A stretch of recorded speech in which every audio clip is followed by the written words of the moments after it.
Voice of the Channel မှာပြန်လည်ကြိုဆိုလိုက်ပါရယ်ဒီနေ့မှာတော့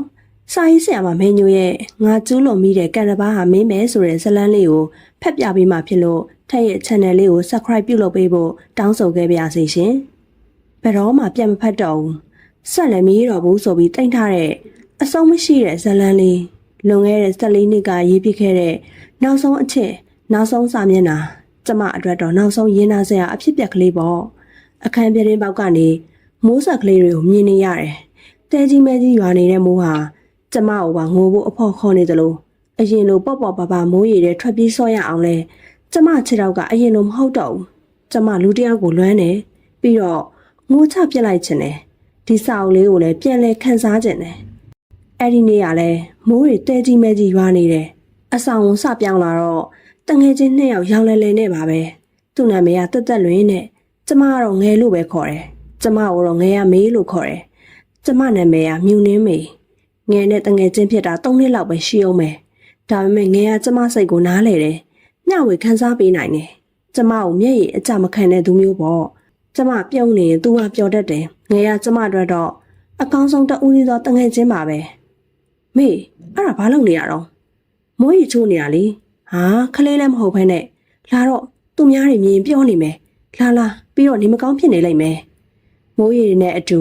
ခလေးတယောက်လိုစော့နေတဲ့ကျမကိုဖျားမှာဆိုလို့အခန်းထဲကနေတဆူဆူတပုတ်ပုတ်ငယ်ကခေါ်နေတယ်လာပြီဘာမှလည်းမသိဘူးငယ်ကသူများရီချိုးလို့ကောင်းနေတာ哦ဖျားမှာဆိုလို့ရာသီဥတုကပုံမှန်လည်းမဟုတ်ဘဲနဲ့ရီထက်ချိုးလိုက်အောင်မယ်ရီချိုးပြီးတော့လာခဲ့ခေါင်းတုပ်ပေးမယ်ဂျွာယာပြက်နေတယ်ထင်တယ်အဆောင်သေးဆိုပေမဲ့ဘေးအခန်းပေါ်ရင်းနဲ့လည်းစကားမပြောနှစ်ယောက်တည်းပေါ့ပါနေပြခဲ့တယ်ငယ်ကမနက်8 နာရီဆိုအလုပ်သွားတာမို့မနက်စာကိုပြင်ပေးခဲ့တယ်နေ့လယ်စာကိုတော့နှစ်ယောက်စလုံးအပြင်မှာစားကြတယ်ပြီးတော့ကျမကအချိန်ပိုင်းအလုပ်လုပ်တာမို့ညနေ3 နာရီဆိုအဆောင်ကိုပြန်ရောက်တယ်ညနေစာကိုကျမတာဝန်ယူတယ်အားရင်တော့စာထိုင်ရေးတယ်ကျမစာရေးဆရာမတိတ်ဖြစ်ချင်တာဘူးတတောက်နဲ့တကားခောက်တန်ကြောင့်တော့ပွင့်ကြည့်လိုက်တော့ဘေးခန်းအမကြီးညီမလေးတို့ကအစ်စ်ပြောင်းလာတဲ့လူတွေလားဟုတ်မှလာထိုင်မအောင်ခုံယူပေးလိုက်ပေမဲ့စိတ်ထဲမှာတော့ငယ်သိရင်စူမာကိုစိုးရိမ်နေခဲ့တယ်နှစ်ယောက်မဟုတ်ဘူးလားဟုတ်ငယ်ကအလုံးသွားပြီညီမလေးရောညီမခဏနေမှသွားအောင်မအချိန်ပိုင်းအလုပ်ဆိုတော့လေအော်ညီမတွေလားနှစ်ယောက်ကမဟုတ်ပါဘူးတငယ်ချင်းတွေပါအော်အမဘာရင်မဟုတ်ပါဘူးဘာလေးများကူညီရမလဲလို့အော်ရပါတယ်အမရဲ့ကျေးဇူးတင်ပါတယ်အမနာမည်ကမမောလို့ခေါ်တယ်တခုခုဆိုရင်အခန်းဘေးကန်ဆိုတော့လှန့်ခေါ်လိုက်နော်လိုရာပြောသိလားကိုညီပေးမယ်ဟုတ်ကဲ့မလို့သာပြောလိုက်ရတာသူ့မျက်လုံးတွေကိုသဘောမကျအခန်းကိုနေရာစိတ်လိုက်ကြည့်ပြီးတော့မင်းနေမြန်းနေလိုက်တာများကြည့်လို့မရတော့တာနဲ့မေးအလုံးသွားဖို့လုပ်လိုက်အောင်မယ်နော်အော်အေးဒါဆိုအမလည်းပြန်တော့မယ်လှုပ်ဆိုပြီးထွက်သွားတယ်ညနေရောက်တော့မေးပြန်ရောက်ပြီနော်အေးရေချိုးလိုက်အောင်ငါထမင်းခုထားတယ်ငယ်ပြင်းရင်လားပူလေးစားကြမယ်ပြောစရာရှိတယ်။အော်မနက်ကလေငယ်ဟိုဘက်အခန်းကမမော်ဆိုလားမသိဘူး။လာသေးတယ်သိလား။ဘာလာလောက်တာလဲ။ဟိုမေးဒီမေးလာဆက်ဆိုတာနေမှာပေါ့။မျက်လုံးကလည်းအခန်းရဲ့နေရာဆောင်လိုက်ကြည့်နေတယ်သိလား။ဘာလို့ဖွင့်ပေးလိုက်တာလဲမေးက။မသိဘူးလေအင်းရှင်လားလို့ပေါ့။မဖွင့်ပေးရင်ရောကောင်းပါမလား။ကောင်းမေးနောက်ဖွင့်မပေးနဲ့။လာဆက်စုပေးရင်ရက်ွက်ထဲအတင်းပတ်တုံမဲ့ဟာတွေ။အင်းမငယ်ကတန်ပါတယ်။ရက်ဆက်တယ်။ရိုင်းဆိုင်တယ်လို့ထင်ကြတယ်လူအများသူ့ဒီလိုပဲပြောကြတယ်ကျမကတော့ငဲ့စိမ့်နဲ့ငဲ့နှလုံးသားကိုသိနေပြီသူမို့ဘသူတွေဘလို့ပြောငဲ့မိမှာပဲနေတယ်ငဲ့ကိုပဲချစ်တယ်ငဲ့မှာကျမတိတ်သဘောကျရတဲ့ပချိုင်လေးတစ်ဖက်ရှိတယ်ငဲ့ရပုတ်ပူလေးကျမအရက်ရှိပြီးတော့ငဲ့ရဖြူကျမအသားညွစပည့်ရှိငဲ့ရခုံဝဲလေးစန့်ကျင်ဘက်တွေဆိုပေမဲ့တိုင်မင်မြပြောဆိုရလွဲတယ်နားလည်ဖို့ရနှစ်ခါမပြောရအောင်ဒီလိုပါပဲမျိုးမတူတဲ့စန့်ကျင်ဘက်တန်လိုက်တွေကပို့ပြီးဆွဲငင်ကြတယ်မဟုတ်လားရေမိုးချိုးစားတော့ပြီးကြတော့ပြောစရာရှိတယ်ဆိုဘာပြောမလို့လဲငယ်ဒီနေ့အလုပ်မှာဟာအစချီလိုက်တာညအိတ်တဲ့အထိပါပဲသူလည်းဘဲချင်းအိပ်ပျော်သွားလည်းမသိကျမလည်းဘဲချင်းအိပ်ပျော်သွားလည်းမသိငယ်ကသူ့အလုပ်ထဲမှာအစိမ့်မပြေတဲ့အကြောင်းအစကလေးသာသိလိုက်ရတယ်မေငါအလုပ်သွားနေပြီနော်ငယ်ခေါ်တန်ကြားမှလှည့်နိုးသွားတယ်ငယ်မနဲ့စာမွေးငါဝယ်ထားတယ်ထမင်းနဲ့စားလိုက်နော်မနေ့ကကြမှာမနေ့စာကိုကောင်းကောင်းလုပ်ပေးမယ်ဟုတ်ဂရုစိုက်သွားအောင်ငယ်အော်မေးတော့မလို့မေးအလုပ်သွားရင်လေဆိုင်ကို dryer လေးဝင်ထားခဲ့ပေးပါလားအပြင်ကြမှာငယ်ဝင်ယူလိုက်မယ်လေ အခုကဆိုင်မဖွင့်သေးလို့ဟုတ်ကားကိတ်နောက်ကဆိုင်လေးသိရမဟုတ်လားငယ်ထွက်သွားတာကိုဝရဏကြည့်ပြီးသူကသူ့ရင်ဖွင့်ခဲ့သမျှကိုပြန်သတိရမိတယ်ငယ်ကတိတ်တနာဖို့ကောင်းတာပဲအဆောင်ရှိမှာကားလန်းရှိတယ်ကားကိတ်ကအဆောင်နဲ့မျက်စောင်းထိုးလောက်မှလေဝရဏကနေငဲ့ကိုလှမ်းကြည့်နေမိတယ်ငယ်ရက်နေတဲ့နောက်မှာလျှက်စစ်ပစ္စည်းဆိုင်ရှိတယ်အဲ့ဒီဆိုင်ကသူများဆိုင်နေတော့မတူဘူးမနက်10:00နာရီကျမအလုပ်သွားချိန်လောက်မှဆိုင်ခင်းတာဘောစီတွေထိုင်နေဆိုင်ထင်ပါရဲ့ကျမအဆောင်ကထွက်နေပြီဆိုရင်သူကျမနောက်ကစပီးနဲ့ပါလာတယ်ကျမကိုကြော်တက်ပြီးဆိုင်ခင်းတယ်တခါတလေတိုက်မိမလို့ဖြစ်တတ်သေးသူနဲ့ကျမကစကားမပြောဘူးပေမဲ့မြင်နေစတွေ့နေကြဆိုတော့ရင်းနှီးတလို့တောင်ရှိတယ်စုလေကအရင်ဆောင်ရတယ်တခါတလေအလုံးနောက်ကြတဲ့အထိပါပဲကားဆောင်ရတဲ့အချိန်တွေဆိုအမြဲလိုဆိုင်ခင်းနေတဲ့အဲ့ဒီလူကိုကြည့်နေမိတယ်သူ့ပုံစံကပစိုးတူတူအသားကမဲသည်ကိုညာလည်းစားသည်သူ့ဆိုင်ကနေကျမတို့အဆောင်ရှိထိကိုညာလာဝဲတယ်နေပူလည်းအဆောင်မပါမိုးရွာလည်းအဆောင်မပါနဲ့သူစပီးပေါ်ကဆင်းရင်သူ့ပစိုးနောက်မှာအကွက်တကွက်စပီးကိုရေမတုတ်ခဲ့ဘူးထင်ပါတယ်နေတိုင်းသူ့ကိုကြည့်ပြီးပြုံးတာလည်းအလုပ်တစ်ခုလိုပဲတခါတလေကျမကားပေါ်တက်တဲ့အထိသူဆိုင်လာမခင်းရင်ကျမလိုက်ရှာနေမိတယ်9 နာရီကျော်လို့အလုပ်သွားနောက်ကျမှဆိုပြီးပြပြတလဲဒရိုင်ယာကိုယူကာကားကိတ်ကိုအပြေးလွှတ်ထွက်လာခဲ့တယ်ဟဲဆိုင်လည်းမဖွင့်သေးဘူးအဆောင်ပေါ်ပြန်ထားသွားရင်လည်းနောက်ကျနေအောင်မယ်ဆိုင်ရှိရချိန်လေးမှာချိတ်ထားခဲ့လိုက်ပြီးစတိုင်းဘုံမှာဖုန်းနံပါတ်ကိုယူနေတော့စူးလေဟာကားကလည်းလာပြီလိုက်မယ်နေအောင်ကားပေါ်အပြေးတက်ခါကားပေါ်ရောက်မှာပဲဟယ်လိုအကိုဒီနေ့ဆိုင်ဖွင့်မှာလားဟုတ်ကဲ့ခဏနေလာမှာပါအလုံးနောက်ကျနေလို့ဒရိုင်ယာကိုဆိုင်အောင်မှာပဲချိတ်ထားခဲ့လိုက်တယ်ကြည့်ပြီးနော်အပြင်ကျဝင်ယူလိုက်မယ်အကိုအော်ဟုတ်ကဲ့ဒါဆိုဒါပဲနော်ဟုတ်သူ့အတန်မှာယောက်ျားတစ်ယောက်ရဲ့အည်သွေးရှိတယ်ရှင်းလင်းပြတ်သားတယ်ပြီးတော့နားထောင်ရလဲကောင်းတယ်အလောက်ကပြန်လာတော့အကိုမနက်ကဒရိုင်ယာလေးတွေ့လားဘယ်လောက်ကြာလဲယင်ကြည့်တော့မကြည့်ရသေးဘူးဟဲဘယ်လောက်ကြာမှလဲယင်ခဏပါပဲထိုင်ကုန်လေးဆွဲယူပေးတယ်ဘလို့ဖြစ်သွားတာလဲမသိဘူးလေအော်မေတကယ်မသိတာတုံးနေနဲ့ရက်သွားတာလေအော်ဟုတ်ပြီ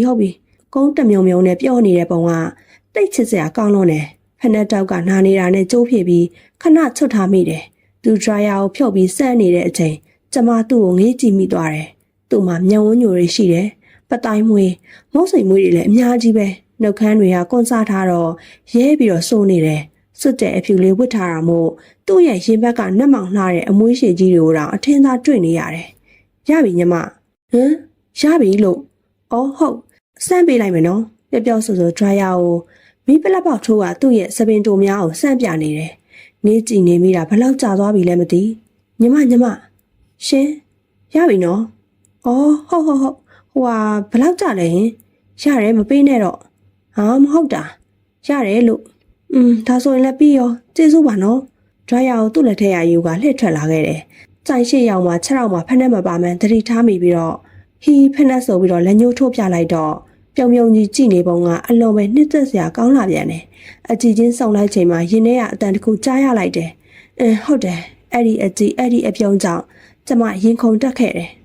သွားလိုက်အောင်မယ်နော်သူခေါင်းသာညှိပြပြီးကျမရှက်သွားမှဆိုလို့ထင်တယ်ဘာမှဆက်မပြောပဲပြင်စရာရှိတာဆက်ပြင်းနေတယ်ဖက်နှက်ကိုကောက်ယူပြီးစီးတော့မစီးတော့ပဲခြာကနေလှည့်ထွက်လာခဲ့လိုက်တော့တယ်သူကျမကိုကြည့်နေမလားရဲနေမလားလမ်းရဲ့အပူညနေအကြရဲ့အပူလူတွေရဲ့အကြည့်ကျမဘာမှမခံစားမိတော့မေငယ်ရောက်ပြီရေချိုးလိုက်အောင်မယ်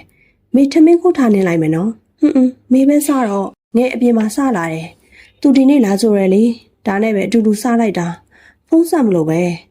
ငယ်ကကောင်းလေးရှိတယ်သူ့ကောင်းလေးနဲ့တွေ့တဲ့ရက်ဆိုရင်ကျမနဲ့အတူထမင်းစားလိမ့်မရှိဘူးအဲ့ဒီအခါကျရင်ကျမစိတ်မကောင်းဖြစ်မိတယ်စိတ်မကောင်းဖြစ်ပါနဲ့မင်းရဲ့လာပါငယ်စားနိုင်တယ်လို့ထပ်စားလိုက်မယ်နော်ထမင်းစားနေရင်နဲ့ဒီညလာပြီးညဆိုတော့ဝရဏထွက်ထိုင်ကြမလားအေးပြက်နေဟာလောက်ပါဝရဏတယောက်တည်းဆိုတော့မထွက်ချင်ဘူးဟာအေးလေပြီးရောခဏပဲနော်ညနေရင်အေးမှာ9 နာရီလောက်မို့လို့လားမသိဘူးဝရဏမှာငယ်နဲ့ကျမပဲရှိတော့တယ်ငယ်ပိုဝလာတယ်ထင်တယ်သူ့ပိုက်ခေါက်ကလေးကအင်ကြီးနဲ့ဘောင်းမိကြအထင်ထိုးထွက်နေတာပဲည9 နာရီကျော်တော့ပတ်ဝန်းကျင်မှာအနှဲငယ်တိတ်ဆိတ်လျက်လေနူအေးတွေဟာကျမခန္ဓာကိုယ်ထဲသို့တိုးဝင်အေးဆက်နေတယ်စကားပြောနေကြရင်အမှတ်မထင်လှမ်းတွေးလိုက်ရတာတခုကြောင့်ဟိုမှာကြည့်စမ်း မီးရဖွင့်လိုက်ပိတ်လိုက်နဲ့နော်။အော်အဲ့ဒါလက်စစ်ဆိုင်လေမီးပြင်းနေလို့နေမှာပါ။တရေချောင်နေတာလားလို့ဟဲပေါက်ပေါက်ရှာရှာကျမအလွန်တရေကြောက်တတ်တယ်။ငယ်ရတရေချောက်ရင်တော့6လို့6မှန်းမသိတဲ့သူမကြောက်ပါနဲ့မေရဟိုမှာလူ2ယောက်တောင်ရှိတဲ့ဟာ။ဟမ်ကျမပိုးလို့တောင်မျက်လုံးပြူးသွားတယ်။အဲ့ဒီဆိုင်ကကျမမြင်တွေ့နေကြလူ1ယောက်သားရှိတယ်။အခုလူ2ယောက်တဲ့ဟဲ့မေအဲ့ဒီဆိုင်မှာလူ1ယောက်ပဲတွေ့ဘူးပါတယ်။မျက်စိတွေလည်းမကောင်းတော့ဘူးလားမသိဘူး။အမကြီးရဲ့အကိုကြီးရဲ့2ယောက်လေဟဲ့2ယောက်ငင်းခုန်နေကြစင်မှာပဲဆိုင်ဟာမိပိတ်သွားပြီးကျမတို့ရှိတဲ့ဘက်ကိုဆက်ပြီးကလေးရွေလျလာခဲ့တယ်။အမျိုးသမီးကအမျိုးသားရဲ့ခါကိုဖတ်လျက်တွေ့လားအဲ့မှာတွေ့ပြီလားဟင်တကယ်ပါပဲမေရဲ့ငယ်ကတော့ရေမိုးနေခဲ့ပြီးကျမကတော့တိတ်ဆိတ်သွားခဲ့တယ်။တဖြည်းဖြည်းဝေးကွာသွားတဲ့ဆက်ပြီးလေးကိုငေးရင်းနဲ့ပေါ့မောနီမေအိတ်ချင်မူလို့နဲ့ဖြေလိုက်မိတယ်။ခုတလောလိုင်းကားပေါ်မှာအလို့ရွက်တွေများနေတယ်နော်မေဂယူးဆိုင်တခုခုဆိုကားပေါ်ကတန့်စင်သိလားအိမ်မှာငယ်ရောဂယူးဆိုင်မေကဒီနေ့မသွားဘူးကိုရီလက်တွေမတည့်ချင်လို့လေဟဲဟုတ်လားနှစ်ဖူးကိုလာဆန်းပြီးဆေးချိုတောက်ထားအောင်ညနေမှမတက်တာရင်ဆေးခန်းသွားကြမယ်အပြင်ဘာဝယ်ခဲ့ရမလဲဘာစားကြလဲရတယ်ဆေးတောက်ပြီးအိတ်လိုက်ပါမယ်တက်တာသွားမှာပါအိမ်မှာတက်တာအဲ့ဒါဆိုလဲသွားတော့မယ်နော်ဂယူးဆိုင်တော့ငယ်ကားပေါ်မှာအိမ်မှာမေမနက်စာစားပြီးဝရဏမှာလမ်းလျှောက်နေတော့အကိုဆိုင်ဘက်ကိုလှမ်းကြည့်လိုက်ပြီးတော့ဆိုင်ရမဖွင့်သေးကျမ်းမြင်ကနေပူးနေတယ်ဒါပေမဲ့ခြေထောက်တွေကမရွေအကိုအလောင်းစောင့်ကျင်ပုံရတယ်မကြာခဏကားလမ်းတစ်ဖက်မှာအကိုစပီးနင်းလာတာကိုတွေ့လိုက်ရတယ်ကျမသူ့ကိုကြည့်နေတယ်လို့သူလည်းကျမကိုကြည့်နေမှာပဲအကိုစပီးနောက်မှာကုံနေကားကြီးတခါတလေစပီးကချိုင်းခွက်ထဲကိုတစ်ချက်ခြေချောသွားတော့ကျမရင်နဲ့ထိတ်ကနေလှမ်းသွားမိတယ်အကိုကစပီးကိုဘေးချရက်လိုက်ပြီးကျမကိုလှမ်းပြုံးပြသေးတာအဆောင်ရှိရာကွန်းရဆိုင်ထိစပီးတွန်းလာပြီးကွန်းရဝဲကစပီးလေးနဲ့ပြန်လင်းသွားတယ်သူပြုံးပြလိုက်တဲ့အချိန်ဟာကျမရင်ထဲကကန့်ညိနေတဲ့လေးပြာပေါင်းများစွာဟာတစ်ဖက်ပြန်လှုပ်ရှားပြီးပြန်ဝဲကုန်ကြတယ်အကြောင်းမရှိအကြောင်းရှာဗရန်နာမှာကျမအလုတ်ရှုံနေပြီးစေးတောက်ဖို့လည်းမေ့နေခဲ့တယ်ကျမလိုသူလည်းဆိုင်ရှိထွက်ပြီးဟိုဟာရှာဒီဟာရှာနဲ့ပါပဲအော်ဟုတ်ပြီ try ရနိုင်ရင်နဲ့တစ်ချက်ထုလိုက်တယ်ဖွင့်ကြည့်လိုက်တော့ဆက်ကလဲနေသေးတယ်နောက်ထပ်၄-၅ချက်စောင့်ငါခါပြီးထပ်ထုပစ်လိုက်တော့အထဲကတခုခုပြုတ်သွားတာထင်ပါရဲ့တစ်ချက်မြည်ပြီးကျမပြင်းစင်သွားတယ်အကူပြက်သွားလို့ဒရိုင်ယာလေးထောင်ပြလိုက်တော့သူပြုံးသွားတယ်စောင့်ယူသွားမှလားဟုတ်အကူတမင်ဖြက်လာတာတော့မဟုတ်ပါဘူးနော်ဖြက်เสียရလားအကူကလည်းလွယ်တယ်မြင်းထင်နေလားဒါဆိုခတ်တယ်ပေါ့မဟုတ်ပါဘူးသူတဟားဟားရဲတန်းထွက်သွားပြီးကျမဘလောက်ကြလဲမပေးနဲ့ရတယ်ကျေးဇူးပါအကူပြန်ပြေးထွက်လာခဲ့တယ်နောက်ကိုတစ်ချမ်းမှလှည့်မကြည့်အဆောင်ဝရောက်မှမေဘာတော့ဝယ်ရလဲဒရိုင်ယာတော့ပြင်တာမေတုံးနေနဲ့ထက်ရက်သွားလို့အင်းမလာမေကြိုက်တဲ့ဓာတ်ပေါက်ပါလာတယ်ညာတိုင်းလိုလေကျမနဲ့ငယ်ဟာဝရဏမှာထက်စကားပြောပြကြတယ်ငယ်မထိုင်ရင်လည်းကျမတယောက်တည်းပဲသွားထိုင်နေတယ်ကျမတို့2ယောက်ရှိရဖြတ်သွားတဲ့စပီးဟာလည်းတခါတလေ1ယောက်တည်းတခါတလေ2ယောက်အမျိုးသမီးကအမျိုးသားရဲ့ခါကိုတင်းကျပ်ဖတ်ထားပြီးစပီးပေါ်မှာပါသွားတဲ့နေ့လေးဆိုရင်ကျမအရင်ထဲမှာစူးတွေစိုက်နေတဲ့အလားနာကျင်ခဲ့ရပြန်တယ်ပြန်တန်းနေတဲ့လိပ်ပြငယ်တွေကလည်းစူးတွေထိကုန်ကြတယ်စာရေးမယ်ဆိုပြီးအလုပ်လည်းမသွားပဲအခန်းထဲပဲအောင်းနေမိတယ်ငယ်ကတော့ကျမအတွက်မနက်စာလုပ်ပေးပြီးအလုပ်သွားရှာပြီးမနက်စာစပြီးဝရဏကိုထွက်ကလမ်းလျှောက်နေမိတယ်အကိုဆိုင်ကိုကြည့်လိုက်တော့အချိန်က12နာရီကျော်နေပြီဆိုင်ရမဖွင့်သေးဘူးဟယ်လိုအကိုပစ္စည်းဝယ်ခြင်းလို့လေဆိုင်မဖွင့်သေးတာလားဟင်ဟုတ်ခဏနေမှထွက်လာမှာဘာဝယ်မလို့လဲအရေးကြီးလို့လားအရေးမကြီးပါဘူးရတယ်အကိုမီးပလက်ကောင်းလေးဝယ်ခြင်းလို့ခဏနေမှလာခဲ့မယ်နော်ဟုတ်ဒါပဲနော်အကိုဟုတ်တိတ်မကြဘူးအကိုဆိုင်လာဖွင့်တယ်နောက်ကလိုက်သွားပြီးမီးပလက်ကောင်းတစ်ခုခုနကဖုံးဆက်တာမင်းလားဟုတ်ခဏနော်ဆိုင်ဖွင့်လိုက်အောင်မယ်ဟုတ်ကဲ့ဒရိုင်ယာရောပြက်သေးလားပြောင်းရရသူမေးတယ်မပြတ်တော့ဘူးကိုဒီလိုနဲ့ကျမဟာအကြောင်းမရှိအကြောင်းရှာဈေးသွားဝယ်ပြီးမီးပလက်ကောင်းများလဲကျမစီမှာပုံအောတို့ပါပဲဝယ်စရာမရှိရင်လည်းဝရဏမှာသူ့ကိုထွက်ငေးမောနေမိတယ်သူ့ဖုန်းနံပါတ်လေးကိုလည်းအမည်မသိပေမဲ့ကွန်တက်ထဲမှာမီးတီးပုံလေးနဲ့မှတ်ထားလိုက်တယ်ကျမအဲ့နေမှာအကိုဆိုင်မှာမရှိပေမဲ့ပစ္စည်းတစ်ခုကိုမေးလိုက်တယ်အကိုဘိုင်ဘာသုံးလားမေပုံပို့ပေးလိုက်မယ်အဲ့ဒါလေးလိုချင်လို့မှားပေးလို့ရတယ်မလားယင်အရေးကြီးနေလို့လေပို့လိုက်လေသူ့စကားကလိုရင်းတူရှင်ပြစ်သားလာတယ်ဟိုင်းအကို မေပါပစ္စည်းမှာထားတာလေဒါလေးအကိုဈေးတွေရောစိုက်တွေရောသိချင်လို့မီးဝိုင်းပုံစံလေးပို့ပေးထားလိုက်တယ်အကိုကဘိုက်ပါတိတ်မသုံးပြဘူးထင်တယ်ကျမစာပို့ပြီး2 ရက်လောက်ကြာမှပြန်စားလာတယ်ရှာပေးမယ်ရှာမရရင်တွားပေးမယ်လေအကောင့်ပြောနေတာအကိုမစနဲ့ကိုလည်းအကောင့်ပြောနေတာပါကျေးဇူးပါရှာပေးမယ်ဆိုရင်လေကျမအလုပ်သွားချိန်တိုင်းအကိုကိုပုံမှန်တွေ့ရတယ်အလုပ်ပြန်ချိန်နေမှာလဲအကိုဆိုင်ရှိမှာပဲပြတ်လျှောက်ခဲ့တယ်တခါတလေအမျိုးသမီးတဦးကိုပါအကိုနဲ့ရှင်တွဲတွေ့ရတယ်ထမင်းအတူစားနေပြီးရေရေမောမောစကားပြောနေကြတယ်အဲ့ဒီအခိုက်တက်နေဟာအသက်ပါပျောက်သွားနိုင်ပါတယ်အဲ့ဒီအမျိုးသမီးကဘာတူလဲရေရေရလည်းမသိအကိုနဲ့ဘာတော်လဲတိတိကျကျလည်းမသိဘာကြောင့်မို့လို့အတူရှိနေရတာလဲတစုံတစားမှတိတိကျကျသိကျင်လာတယ်အဲ့ဒီညနေရဝရဏမှာအတူထိုင်နေနေငဲ့ဦးငဲမေလေးလူတယောက်ကိုချစ်မိနေပြီထင်တယ်ဘာတူလဲမေပြောရင်ငဲစိတ်ဆိုးမှာလားဘာလို့လဲဘာတူမလို့လဲမေအခုနောက်ပိုင်းဝရဏကိုထွက်ထိုင်ချင်းနေတာဘာလို့လဲသိလားတတိတော်ထားမိပါတယ်ဒါပေမဲ့လင်းချင်းခံကျင်လို့ပဲထင်တာအဲ့ဒီအချိန်မှာဆက်ပြီးကလေးကကျမတို့ရှိရာဘက်ကိုတဖြည်းဖြည်းရွေ့လာတယ်သူ့ပေါ့ငဲမေသူ့ကိုချစ်နေမိပြီထင်တယ်မေရဲ့ငါ့ကိုလာမနောက်ဆမ်းပါနဲ့ရုပ်တည်ကြီးနဲ့တော်စမ်းပါဟာမဟုတ်ဘူးငယ်မေတကယ်ပြောနေတာမေသူ့ဖုန်းနံပါတ်ကိုသိတယ်ဘိုင်ဘာမှာလည်းစကားပြောမှုတယ်အကြောင်းမရှိပဲလဲသူ့ဆိုင်အောင်ဈေးတော့ဝယ်နေမိတာငယ်ရဲ့မိပလက်ခေါင်းနေလေမယုံမနောက်ဆမ်းပါနဲ့မေရဲ့အခက်နဲ့ပြေးဝင်ပြီးမိပလက်ခေါင်းနေနဲ့ခေါင်းအောက်ကစာအုပ်လေးကိုယူကာဒီမှာကြည့်ငယ်မေမညာဘူးစာအုပ်လေးကိုယူကာငယ်အစာပိုင်းလေးဖက်ပြလိုက်မိတယ်မလုပ်ပါနဲ့သူ့မှာမိမရှိတယ်ထင်တယ်မေနာကျင်ရလိုက်မယ်သူလူလို့ဆိုရင်တော့တော်သေးတယ်အခုကဘာမှမသိဘူးပြီးတော့ तू ကမေးကြိုက်တဲ့ပုံစံမဟုတ်ဘူးလေဒီလောက်တာတီလန်းနေတာဟာ哦အချစ်ကပိုင်စာကန့်သက်ထားလို့မှမရတာငယ်သူ့မှာအမျိုးသမီးရှိနေမဲဆိုရင်တော့ဒီအချစ်ကိုမေးတမင်လုပ်ယူခဲ့တာမဟုတ်ဘူးလေနှလုံးသားရဲ့စေရာအတိုင်းချစ်ခဲ့တာချစ်မိသွားခဲ့တာပြဿနာတွေဖြစ်လာရင်မေးအရှက်ရဒုက္ခရောက်လိမ့်မယ်တတိတွေမရှိစမ်းပါနဲ့ရှေ့ဆက်မတိုးနဲ့အောင်အရင်ဆုံးသိချအောင်နားထောင်လေ့လာကြည့်ကြမယ်ကြောက်နေလဲရှေ့ဆက်တိုးမိတာရုံးလေနစ်လေးဆိုတာဟာအချစ်ရဲ့သဘောတရားတွေပဲလေအကွဲလာတဲ့နှလုံးသားနဲ့အတူမျက်ရည်ကျရင်အတန်နေရတိမ်ဝင်သွားခဲ့တယ်နှစ်ယောက်လုံးတိတ်ဆိတ်လျက်မငိုပါနဲ့မေရဲ့ကျမနိုးတော့အိပ်ရတယ်ကျမအိပ်နေတာကိုငဲထိုင်ကြည့်နေပုံရတယ်ငဲအလုံးမသွားဘူးလားစိတ်မပါလို့မေငဲစဉ်းစားနေတာအဆောင်ပြောင်းမလားလို့ကျမထထိုင်လိုက်ပြီးဘာလို့လဲငဲညငဲအိပ်မပြောဘူးစာအုပ်ကိုဆက်ဖက်လိုက်တယ်တကယ်ပါမေကိုမနာချင်စေဘူးမျက်ရည်မကျစေချင်ဘူးမေလိုမိန်းကလေးကကြိုက်တဲ့ကောင်ကိုရွေးယူလို့ရပါတယ်ပြီးတော့ तू ကမေးကြိုက်တဲ့ပုံစံလည်းမဟုတ်ဘဲနဲ့ဟုတ်ပါတယ်ဒါပေမဲ့မေစိတ်ထဲမှာသူ့ကိုတတိတရရှိနေတာသူ့ကိုမှဆွဲလန်းနေတာငယ်ရဲ့အဲ့ဒါကြောင့်ပြောတာအဆောင်ပြောင်းမယ်လို့မြင်နေရရင်ပိုဆွဲလန်းသွားလိမ့်မယ်ဘာမှမစခင်ဘာမှမဖြစ်ခင်တော့မေတလောက်နာကျင်းနေရတာမျက်ရည်ကျနေရတာတကယ်လို့ငယ်တို့ထင်သလိုသာအမျိုးသမီးရှိတယ်ဆိုရင်တွားပြီမေသူ့ကိုချစ်နေပြီပြီးတော့လေ